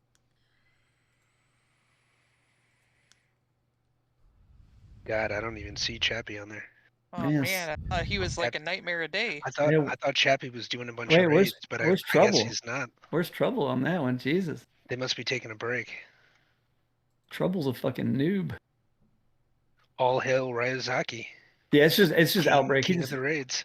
He just had me send him a quick data file so he could show what it looked like. It's not everything. I just sent him a quick snippet of an Outbreak file. Get good trouble. God, Trouble, you're such a noob. God, Trouble I just said and he's Chappie. Raid Master Blaster. God. Trouble and Chappie, both noobs. All right, so the way this player thing works for those that are new here, if you click on the server meeting stage channel, like the actual voice channel that we're all in here, if you click on that at the top, I think at the top right, you can see there's already a request up there. the top right, I think it's where it's at, or maybe it's at the bottom. You can hit raise hand or request to speak or whatever. It should be at the bottom. Oh, okay. To raise your hand to speak and. I've never got to do it, so I don't know what it looks like to a player. But Yeah. so if you click that, Mac will call on you and you can ask your question. Let's just be quick with it. I mean, don't get me wrong. Say what you got to say. Absolutely, ask what you got to ask. But let's just speed it up. And this is a long meeting tonight. Don't ask 5 questions in a row, please. Yeah, it's been a long meeting tonight, so let's try to speed it up a little bit. All right, we'll start off with Mechanic 91B. Yeah, not a question. I just wanted to give a shout out to everybody, all the admin in here. Guys, y'all don't understand how much they do. I do. I've seen it firsthand. If you have a problem, don't get to it. Don't yell at them. Don't scream at them. They do a great job. They work hard every day. That's all I got to say, guys. Appreciate it, G Money. Yeah. You can yell at us. It's just not going to be very effective. Hey, I promise you, if you do, we're gonna win. Remember that the other night? I said that to somebody. Like, I was like, dude, you really don't want to go this way. I promise you're not going to win this. And he was like, are you threatening me? Like, well, I mean, I guess I kind of am because I will just ban your ass. All right, we got no mic. Oh, he's got no mic. How's he going to ask a question? I've still got a microphone. Fucking There we lies. go. All lies. Where's that? Somebody give me that Liar. Peter Griffin phony. He's a Hands on phony. fire. He's a phony. I've got a few comments, but we can come back to them. I'll go for my questions first. You asked for thoughts on supply drops. I personally don't care. I've got too many saved up in a box. However, I want to point you to the fact that if you have a look at the percentages when it comes to Rust, getting a weapon or boom or shit like that is very tiny. You gotta get lucky. So, I don't think supply drops need to be removed per se, because it wouldn't take me a long amount of time to get like an LR to take down a heli. This is going back like 2 hours, by the way, but you were asking about heli tower, about supply drops with the VIP and all that other BS. I just want to make it clear that it really is a non-factor. I feel like your best option is to increase the timer when it comes to heli or Brad on wipe days. So that was my first comment based on what you asked. I wanted clarification on build spots. So say there are custom build spots and it's 5 days into wipe, and a custom build spot has either decayed or been abandoned. I have my own base right now. What if I wanted to move into that custom build spot? Is there like a grace period given to when you're able to actually move into these places if I want to pick up my furnaces and all the other BS to move into them? Okay, so is that it? You want to answer him? Okay. Yeah, go ahead. Okay. I was making sure you were done. I don't want to interrupt you. So, all right. So for the first part, where the hell are you from? I mean, Really? I live in the US for like 6 years, but historically, I'm from Scotland. Jesus Christ, your voice is sexy. All right. Thank you. Gee, I've been to Scotland, by the way. In my tour of the UK, 5 countries, and I'm going to tell you right now, and I'm not just saying this because you're from Scotland, but the Scottish people, I tell this to everybody, were the nicest people out of all 5 countries. The English were dicks. Dude, that makes me so happy. My So- missus felt the same way. Yeah, it was so nice over there, dude. I loved it. It looked just like the postcards too, the rolling green hills with the sheep and shit. It was fucking amazing. Anyway, all right. I'll DM you and tell you where I'm from. 'cause Oh, you need to absolutely. Google Yeah, it. hell yeah. You'll I'll love it. talk to you about Scotland all day, dude. That's so awesome. Man, that's cool. Hell yeah. Okay, so the first one was the Heli Bradley stuff and the supply drops and all that good stuff. Honestly, I desperately want to find a way to delay Heli and Bradley. Obviously, I can't do anything about the launch one because that's vanilla. But I desperately want to find a way to delay Heli's and Bradley's, the personal Heli plugin, which is ours through Nivix. So I'm sure I can throw some cash on him to get him to code something in there for me with a delay after wipe. And hopefully I can get him to do the same on the Bradley. The problem is we're converting to a new Bradley plugin that's insanely epic. It's just going to take a long time to get it all configured and set how we like it. So I don't want to waste any time or money or his coding powers on that until we get to the new plugin. But honestly, I love the idea of putting some kind of delay on Helis and Bradleys from a wipe. And when I say from, delay from a wipe, I just mean, like the first hour or so, like they just don't That makes happen. sense. Yeah, because I agree, it's completely ridiculous. As for your second one, that's a great ass question that we never thought of. I like that. What I would say in that situation, until we come up with a more concrete official stance on it, is if you already have a base and you find an abandoned custom build spot and you're like, shit, I want to take that. I would slap a TC down real quick inside of it because you found it, right? You don't want somebody to come take it while you're waiting to get an answer. I would slap a TC down in there and immediately put a ticket in. Say, hey, grid C9, I just put a TC in there because I didn't want somebody else to grab it out from under me. I already had a base. I found this custom one that's now abandoned. I'd like to move my base. Can I have, a couple hours to get all my stuff moved over to it, blah, blah, blah. I'm cool with that, man. It's because you got to remember, it's not about us trying to be dicks. It's about us trying to get everybody, to calm down. So if you show, in a ticket, there's nothing wrong with talking to us. If you just show, hey, look, I'm moving my shit, give me a couple hours to get it moved. I got you. Just don't do, one of the tickets that was screaming at us last week was the same situation. Oh, I'm moving to that custom build spot. Well, it's been like 10 hours. Why didn't you move? Yeah, Oh, well, yeah, I was doing, extreme. yeah, I'm running quests and I'm doing this and I'm doing that first. No. You need to move it now. Like, do it. So, yeah. Last one when it comes to custom build spots, but can we look to have a public car lift added to some of the maps potentially? Actually, 1,000%, because now my towns are very empty that I got rid of all the vending machines because we went to /S. So, Nola or somebody, let's I'll start throw a adding it note to right the, now. yep, add it to the map page and we will get that added. Absolutely. Awesome. Can I If add- there's more time later, I've got more comments to add, but I want to resign my time to other individuals. Yeah, no, man, the whole channel's mesmerized right now anyway, so fuck. But yeah, dude, yeah. Thank you. Anytime, don't forget, we have our suggestion bot. You can throw suggestions in through there. Just make sure you read the instructions first because I've been getting really irritated at people lately with that. But yeah, just feel free to, man. You got suggestions or ideas? I mean, the most we can say is no, right? It's not like we're gonna beat you up over it. So And T, I can I just appreciate add something you. really quickly? Maybe Yeah. help No Mike here. So No Mike, just a heads up, and for everybody in here right now, that Bradley plugin we've been talking about, I'll just give a small tidbit to everybody. When we make pass, we set the health on the path, so then people kind of get an understanding. Oh, what's the best one to farm? In this new plugin, we set profiles now, and they randomly spawn regardless of where it is. So you could have the most extreme Bradley sitting outside Oxums for all intents and purposes, which we normally don't do. So that's the combat trick to the Bradley in the first hour, because you may walk up to a Bradley that is extreme and you don't have enough grenades to kill it. another cool thing about the new Bradley plugin we're working on is their size changes with their statistics. So you Yep. don't have to go, I wonder if that's a boss Bradley. Oh, you'll fucking know it's a boss Bradley when it's driving over telephone poles. And what's even cooler about that is so do the Gibbs. I don't know if you guys know what the Gibbs are or whatever, but the mining, the metal and all that shit from the wreckage scales with it too. So if you find a boss Bradley, you're gonna get a shit ton of metal. And the cool thing is our hillsides with roads where they kind of go swerving all around. You can Tokyo drift these guys. Yeah, the new ones can fly, dude. They can actually fucking Yeah. drift and everything. It's cool. Anyway, okay. That's enough. I'm sure other people want to ask stuff. Is that it? No, Mike? Yeah, if we Awesome. can come back to me, that's awesome. But Yeah, if yeah, not, we yeah. good. Yeah, we'll hit you up at the end. When we're closing this all out and I start doing my map preview, just let me know and we'll throw you back in there because I usually just fly around the map and talk. I So- appreciate that. Thank you. Yeah, man. Oh, he's done. I was falling asleep, enjoying the voice. Yeah, it's so soothing. Yeah, I have to get him to call me every night and read me a bedtime story. right? That's what I was thinking. Somebody tell Cooley he's fired. Not before I get my puppy dog. Oh, okay. All right, next we have the Nomad. Hey, how we doing, guys?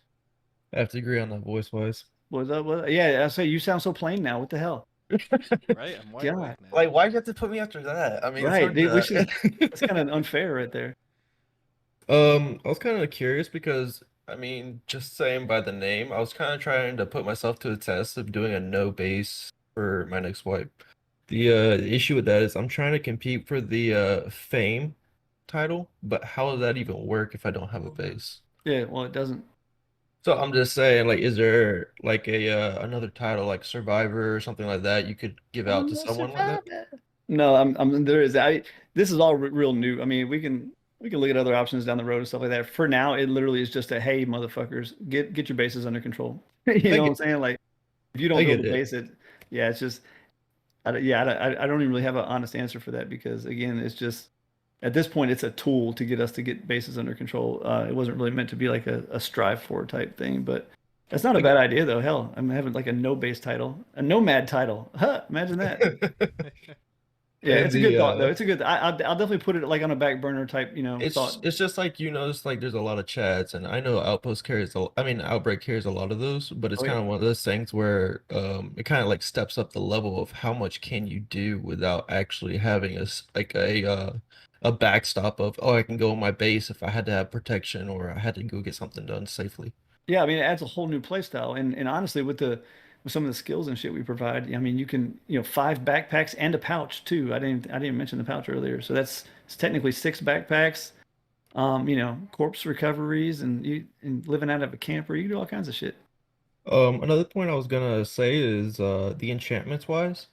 It was kind of like you had to equip it and you had to, so to say, not like activate it, but like technically have it in your active bar in order to get the perks out of it. I was wondering if there's any way to work around that because if it would be cool if it was only it was set to player, meaning like it would not be set to player unless you use or equip it on their body, but you can sell it, but then the person can't say, oh, well, I'll resell it for this for for a profit or whatever because of that way it's set per player. That No, way, it's not a that possibility in the plugin at all. okay, I was about to Yeah, say and so. actually, I want there to be an economy for these things.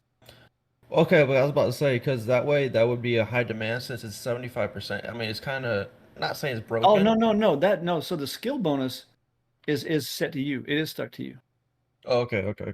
Yeah, so like if I have a plus 75% to get whatever when I recycle something or whatever, that's just me only. That if you take that item from me, the bonus doesn't go with you. That's my skill, not your skill. Okay, so it's only if you find or apply that bonus. Well, and I think you're confused too because the skill is not part of the item at all. It's part of me. Like, let me turn my stream back to Yeah, back to it's Rust. part of the skill tree.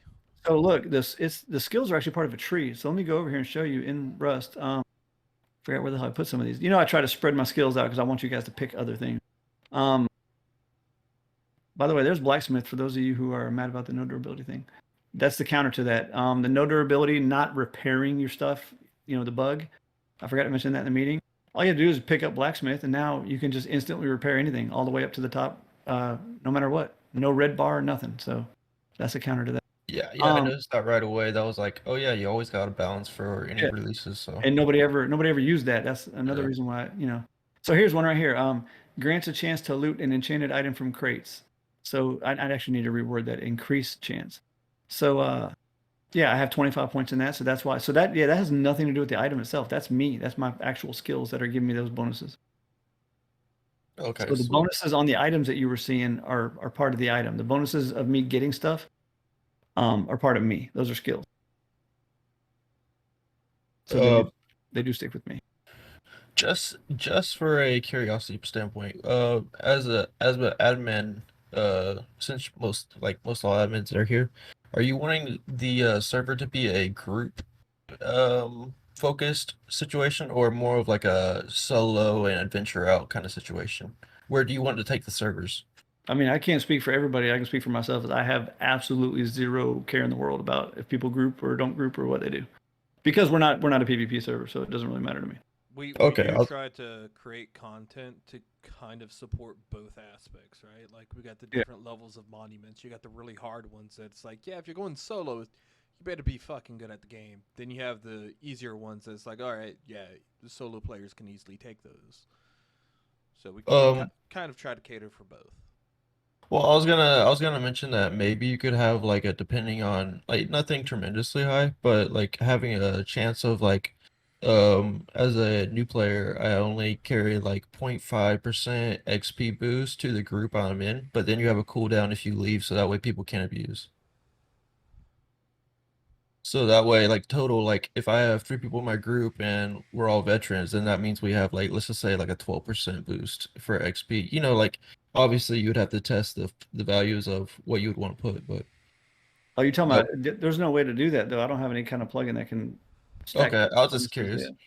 Yeah, it's another functionality that just doesn't exist out there. And the last thing is, as crazy as it's gonna sound for some people, I feel like zombie hordes should be, if there's a chance, the zombie hordes should be increased like the last few days of wipe for spawn rates.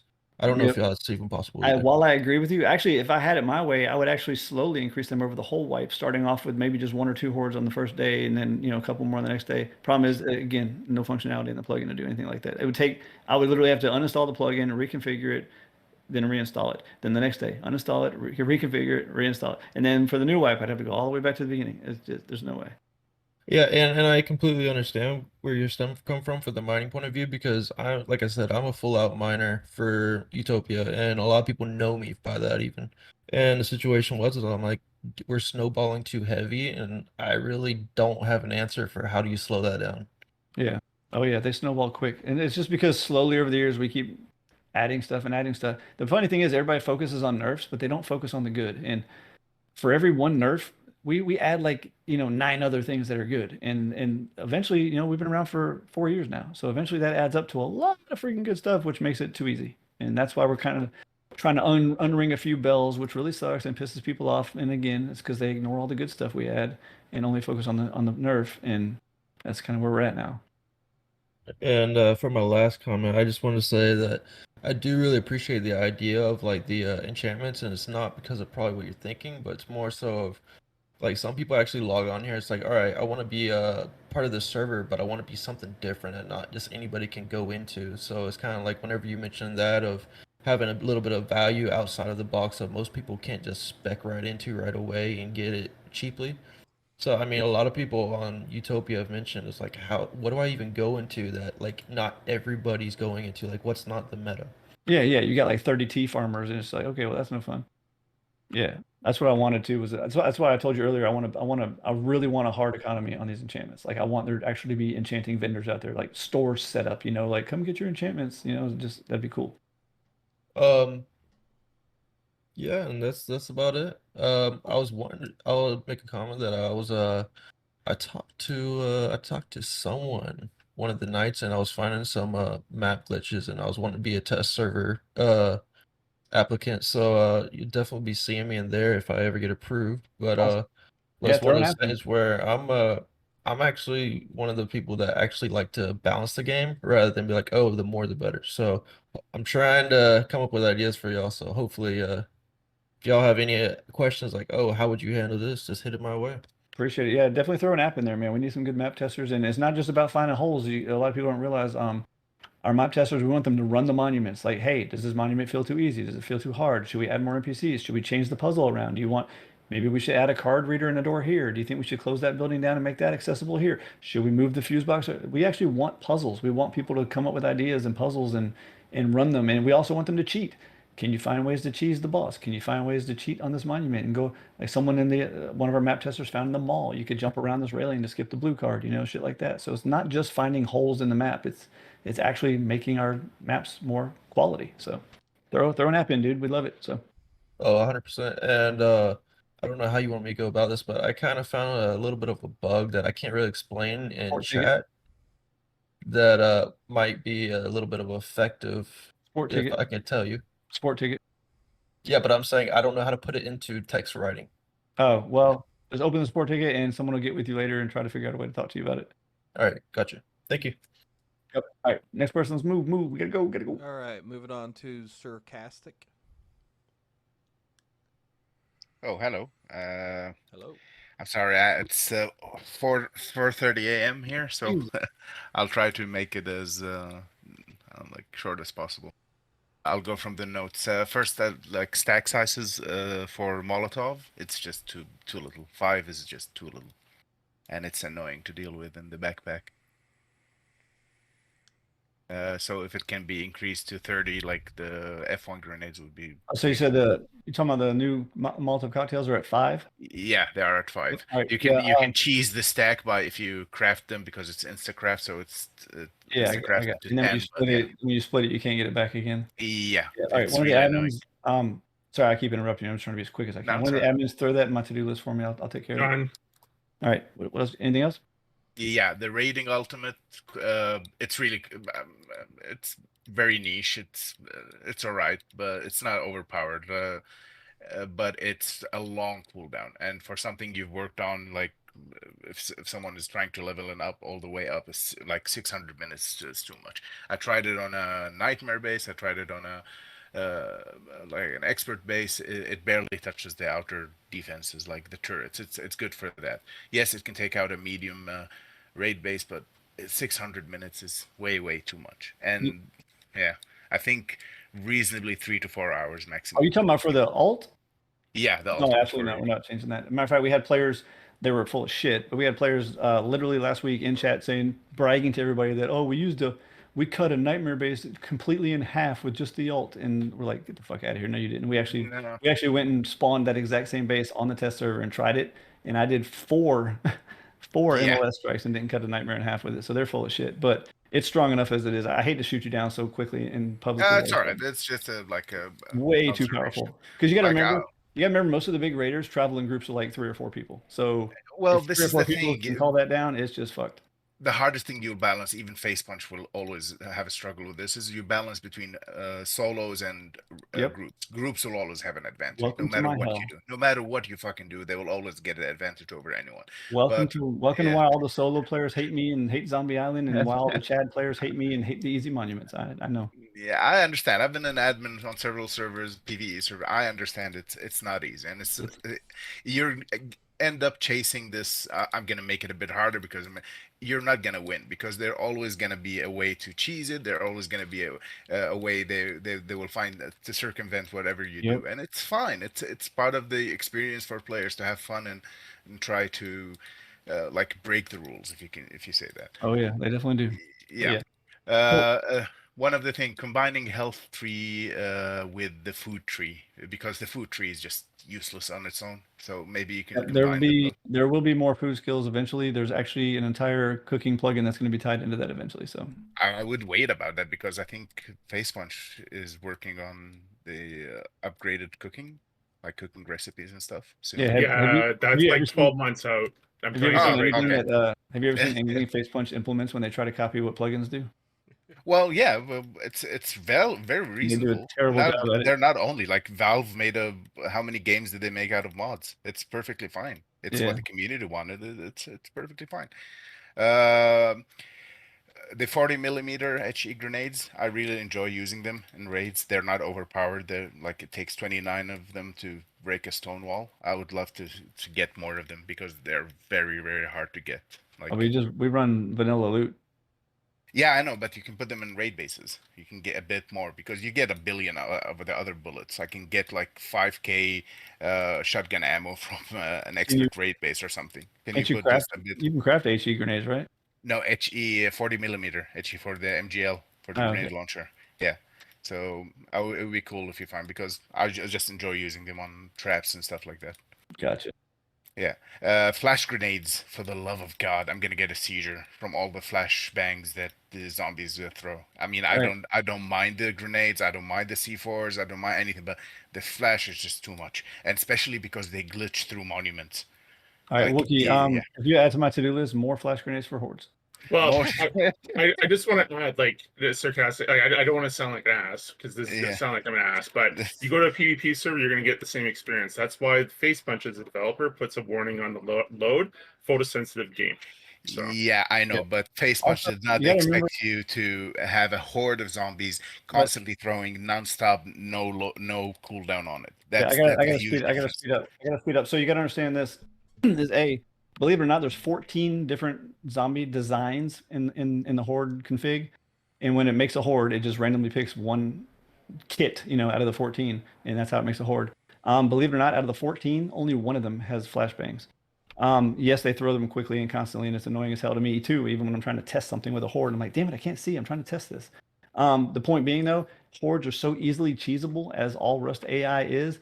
Honestly, for a good player, an experienced player, the only chance the horde ever has of harming you is if they flashbang your ass and you lose your place in what you're trying to do. So it's a Okay. necessity. Yeah, We got to speed this up. Hey, anybody else waiting in line that has suggestions, throw them into the suggestion thing. That thing's been there all month long, and there's been like 5 total suggestions, and we've gotten more than 5 suggestions per person tonight. So throw them in the suggestions bot. Okay. One last thing is like hard PvP raid bases. I've seen many players on the server, even when I already know where you're going with this, and we're definitely Yeah. not changing them. but no one's using them. Like They do people use would them all buy the a time. raid base. Every time this topic comes up, everybody starts screaming, "I use them." Oh god, yeah, but that's not an counter argument. Like Yeah, if someone says it gives you the argument of nobody if uses someone them. gives you a reason to asking you, say, I don't like this because of this, if someone jumps in and says, no, I like it, well, No, that's it's a not a bunch counter of people, argument. though. There's Listen. people are buying raid bases, hard raid bases, when there are 3 PvP raid bases on the map because they don't want to go for it. But you're not listening. You're people do them all the time. There's people in the channel right now saying I use them, and you said the counter to me saying nobody uses them is people saying I use them is not a counter to me saying they don't use them. Yeah, it is a counter. That's exactly what that is. Like people use them all the time. I promise you. All right. Well, that's all I had. Okay. Thanks for everything. The admins You- are fun, are really great, and the server is really great. Thanks very We much. very much appreciate it. Thank you. Thank you. Bye. All right, going on to General Mike.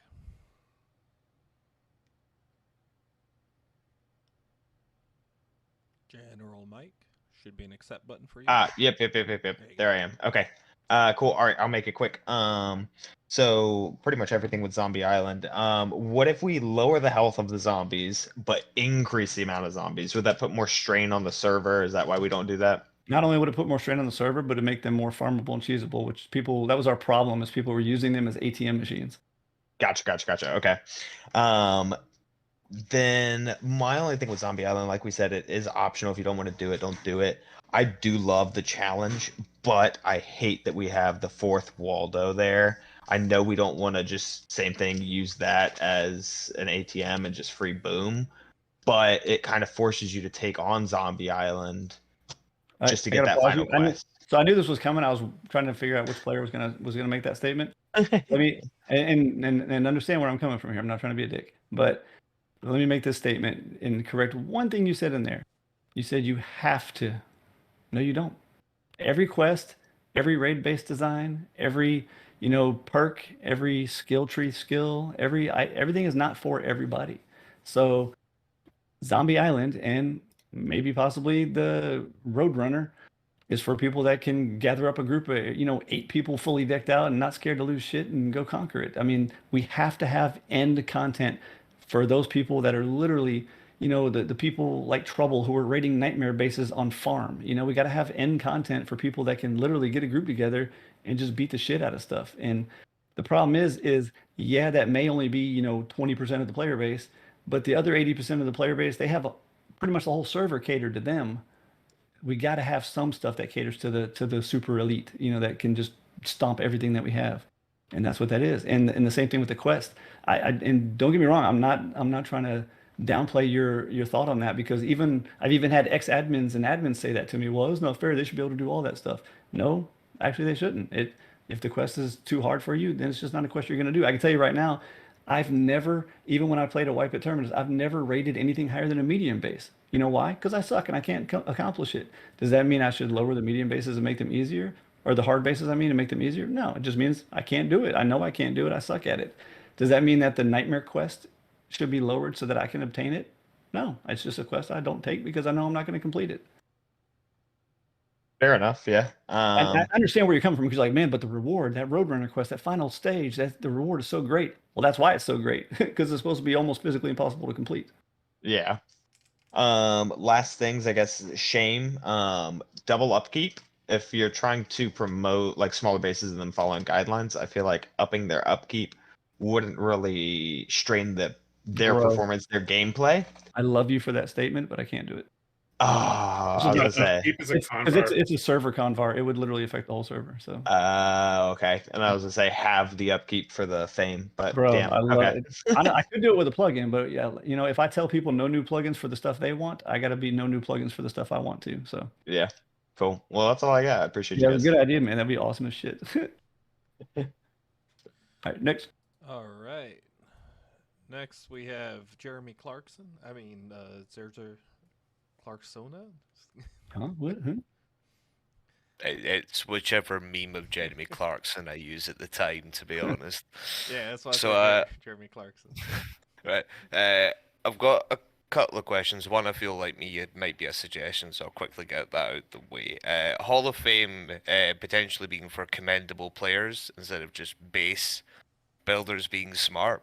Like those the guys who are trying to save all the new players from the hordes trapped in the supermarket. Those kind of guys, who are putting effort to try and teach and show new players to the server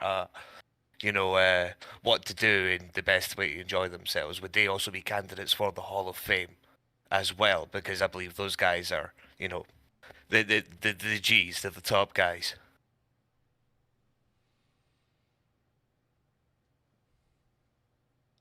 Fall asleep, T?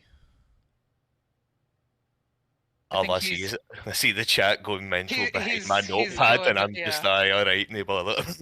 T died. It's going about the accents. Actually, and you know what's funny is I partly disagree with Nola, and I do agree with him. I agree with him that's everybody keeps trying to drive us away from the core principle of this whole fame and shame thing, and I do want to. Yeah, I do want to stick to that, but I actually like I like the idea of having some kind of recognition thing for the behavioral side of things too, because we got some players out there that literally would just drop everything they're doing to help someone else, and that's really cool. I mean, I've seen players swoop in to rescue people from zombie hordes and all kinds of shit like that. So honestly, I actually like that. Let me. I get guys that save me from hordes while I'm trapped in buildings about 3 or 4 times every wipe. They are the real heroes. They're the guys, taking the bullets for the team. The hard part is figuring out who to give it to, right? Because like you might have some guy logging in at 4 a.m. or whatever, and like a bunch of new players come on, and he helps them out, and he's like, "Yeah, I'm doing this because I want the fame," but there's no admin around to see it. So I have a solution for that, and we'll talk about it later. Yeah, let's just do that. Well, we gotta hurry. Oh, sorry, that my dog just scared the hell out of me. He's trying to tell me it's bedtime. We'll back burner that for now. Let me just tell you, it's not a no. It's not gonna be a yes, obviously either yet. But we will bring that up with the admin team and discuss it because I do. It may not be even what you said, but I do want to do something like that, similar. Yeah. So. All right, I'll try a bit quicker with the other one. Roaming NPCs, potentially more variety to them / more of them. I feel like I've asked this in the past, but I can't remember. You can pause. It's a yes because so we had those a long time ago initially, and as part of the whine, nerf, this is too hard, all the whining, players saying it was too hard. So I got rid of them for almost 2 years, and we just brought them back recently.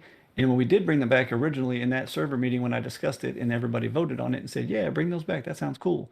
I said to them, I'm going to start it off easy, but I'm going to slowly make it a little more, a little harder as we go. So yes, absolutely. I do plan on increasing those. I just actually forgot. So can an admin throw that on my to-do list also?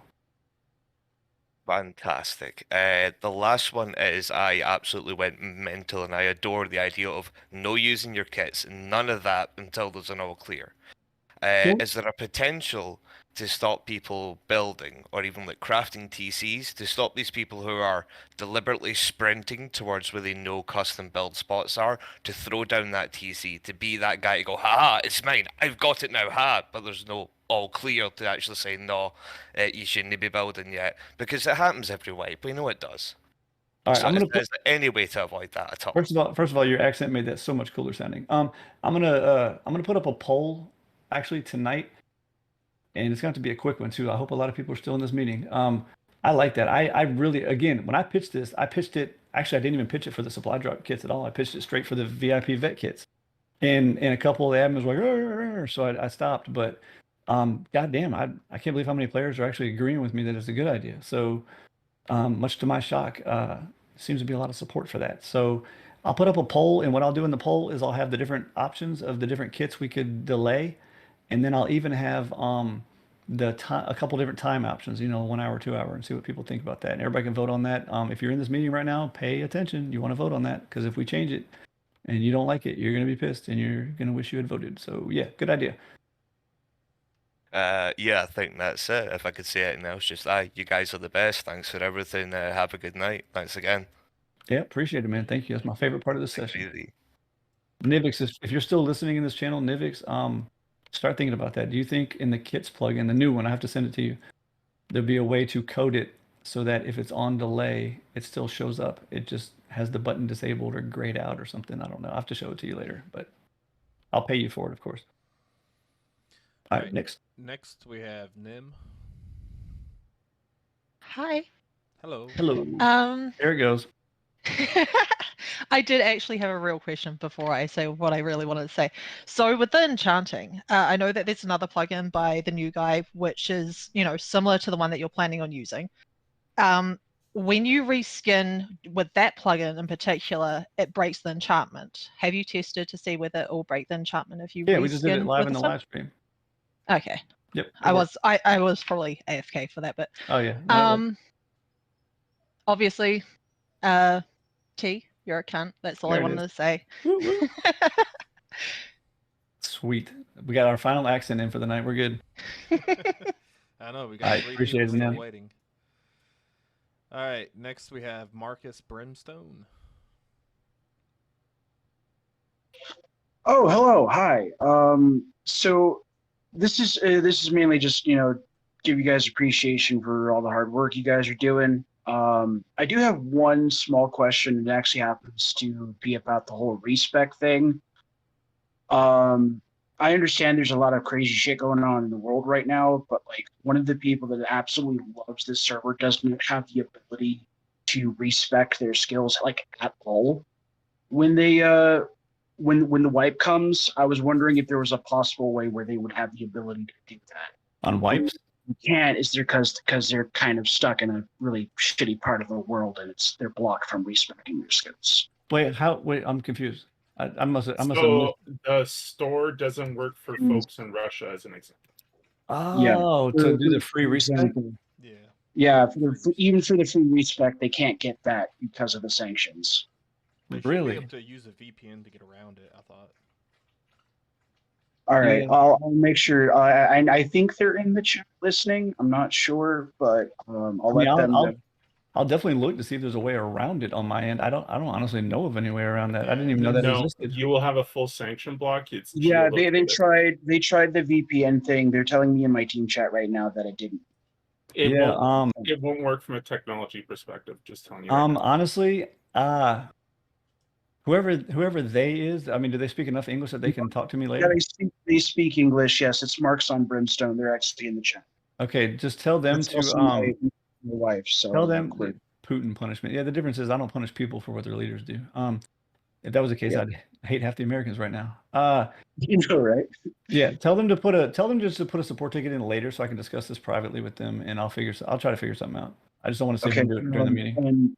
And one more thing, I do think the whole idea of the Hall of Fame thing is a great idea, but also at the same time, people shouldn't need to feel like they need to be rewarded just to try to be, a good fellow, gamer and player, Amen.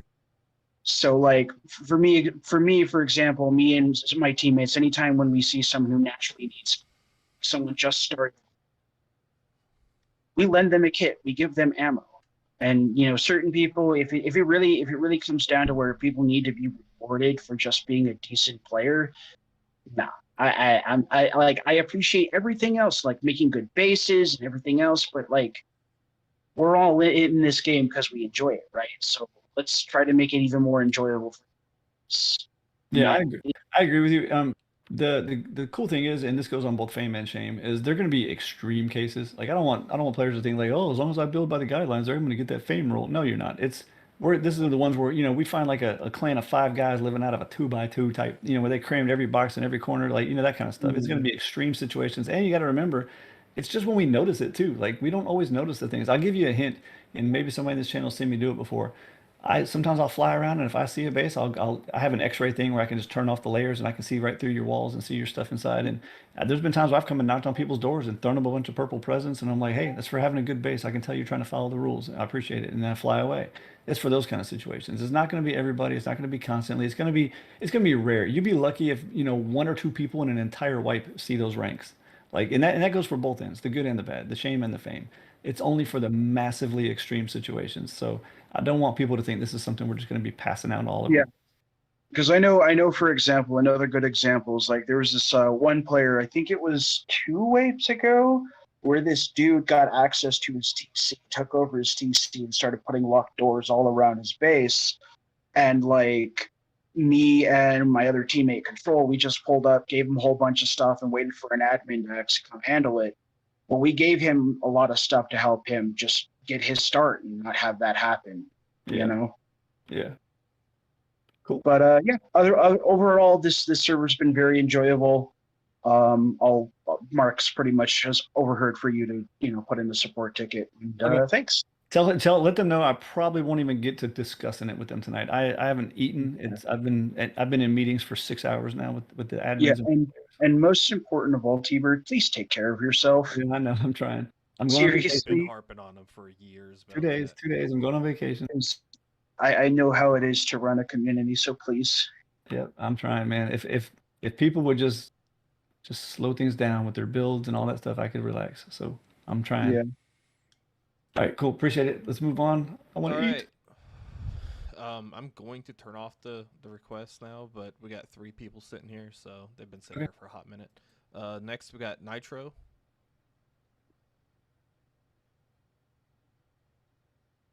Sorry. Hey, what's up, guys? Hey. No, I just wanted to chime in. Whenever the Godly Voice guy, when he was talking about, finding like players that have helped him out of situations, and that could be like a way to, I guess, like reward them or like something like that. Well, one of the ways when we were thinking, oh, there's no way for us to really see that unless like an admin is watching at that time. What about like people like having the abilities to like nominate people? Like, oh, I want to give this guy like a Sherpa badge or something like that. That's actually a good idea too. Bro, yeah, well, no, but that doesn't work though, because then we had people just like, hey, everybody type this to give me this and that, like cheating with it. Yeah. But the whole nomination thing, if we like took it to a serious level, like, yo, if you're gonna nominate somebody, like I want to see some fucking shadow play footage. I want to see for real. Then I'm gonna go back. I'm gonna research. I'm gonna look back because we can see all this stuff behind the scenes. I'm gonna go research. Do you typically play with this person and you're just pretending like you didn't know them? Type. I'm gonna do all that kind of research too. So I actually like that.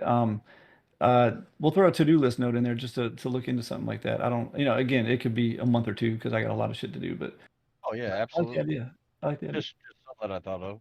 But, Yeah, I'm gonna throw that on my to-do list to look I've into. enjoyed the wipes. Shit's fun. You guys Yep. seem to be doing great on my end. Appreciate it, man. Thank you. All right, guys. All right. Moving on, we got Jax to the max.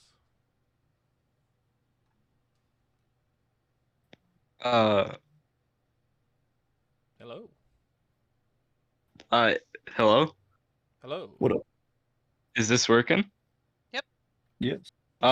Yeah, so I just had a question about the progression.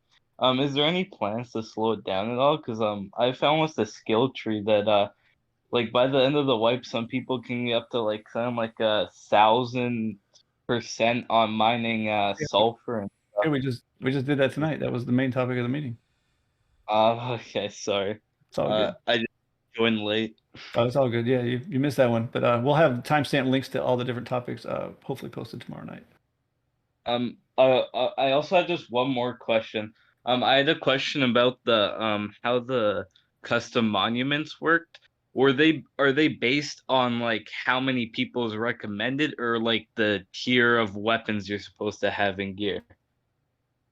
Wait, what now? Sorry, I was reading something right when you said that last part. The way that we rate our custom monuments, that's what he's asking. You're talking about how we figure out Oh. what's an easy, what's a medium, what's a hard, right? Yeah.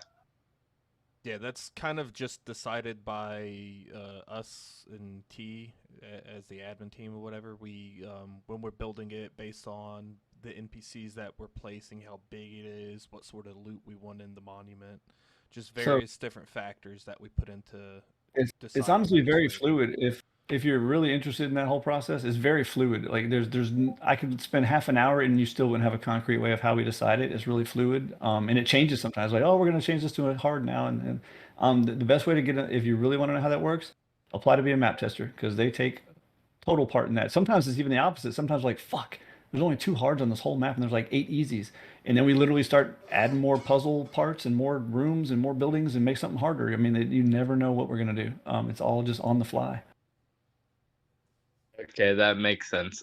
That's all I had. Thank you. Okay, no problem. Thank you. Moving on, we have Hanners. You'll be the last. Well, I just wanted to thank you for all the hard work that you put in. I know that everyone here and the admin team works exceptionally hard. This is the best server I've ever been on in in Rust, and I've been playing since everyone looked like an egg. It's absolutely fantastic, every single part of it, and the community is just wonderful. Except for you know who I'm talking about. You, that one guy. But I do have just the one question about designing the raid bases and submitting them. Is there a build server for that, or do I just whack a base down in Utopia and then let you know? We have a build server. We also have in kind of guidelines and instructions in Discord under the submissions. I've read them, and I just didn't. You know, there probably was a link or instructions to the build server, and I just didn't see them because It's in server info channel. I'm a gobshite. Thank you so much, and cheers. Thank you so much for the great meeting. Awesome. Yes, absolutely. Thank you for yet another awesome accent. Well, you know, it happens. All right, that's all we got.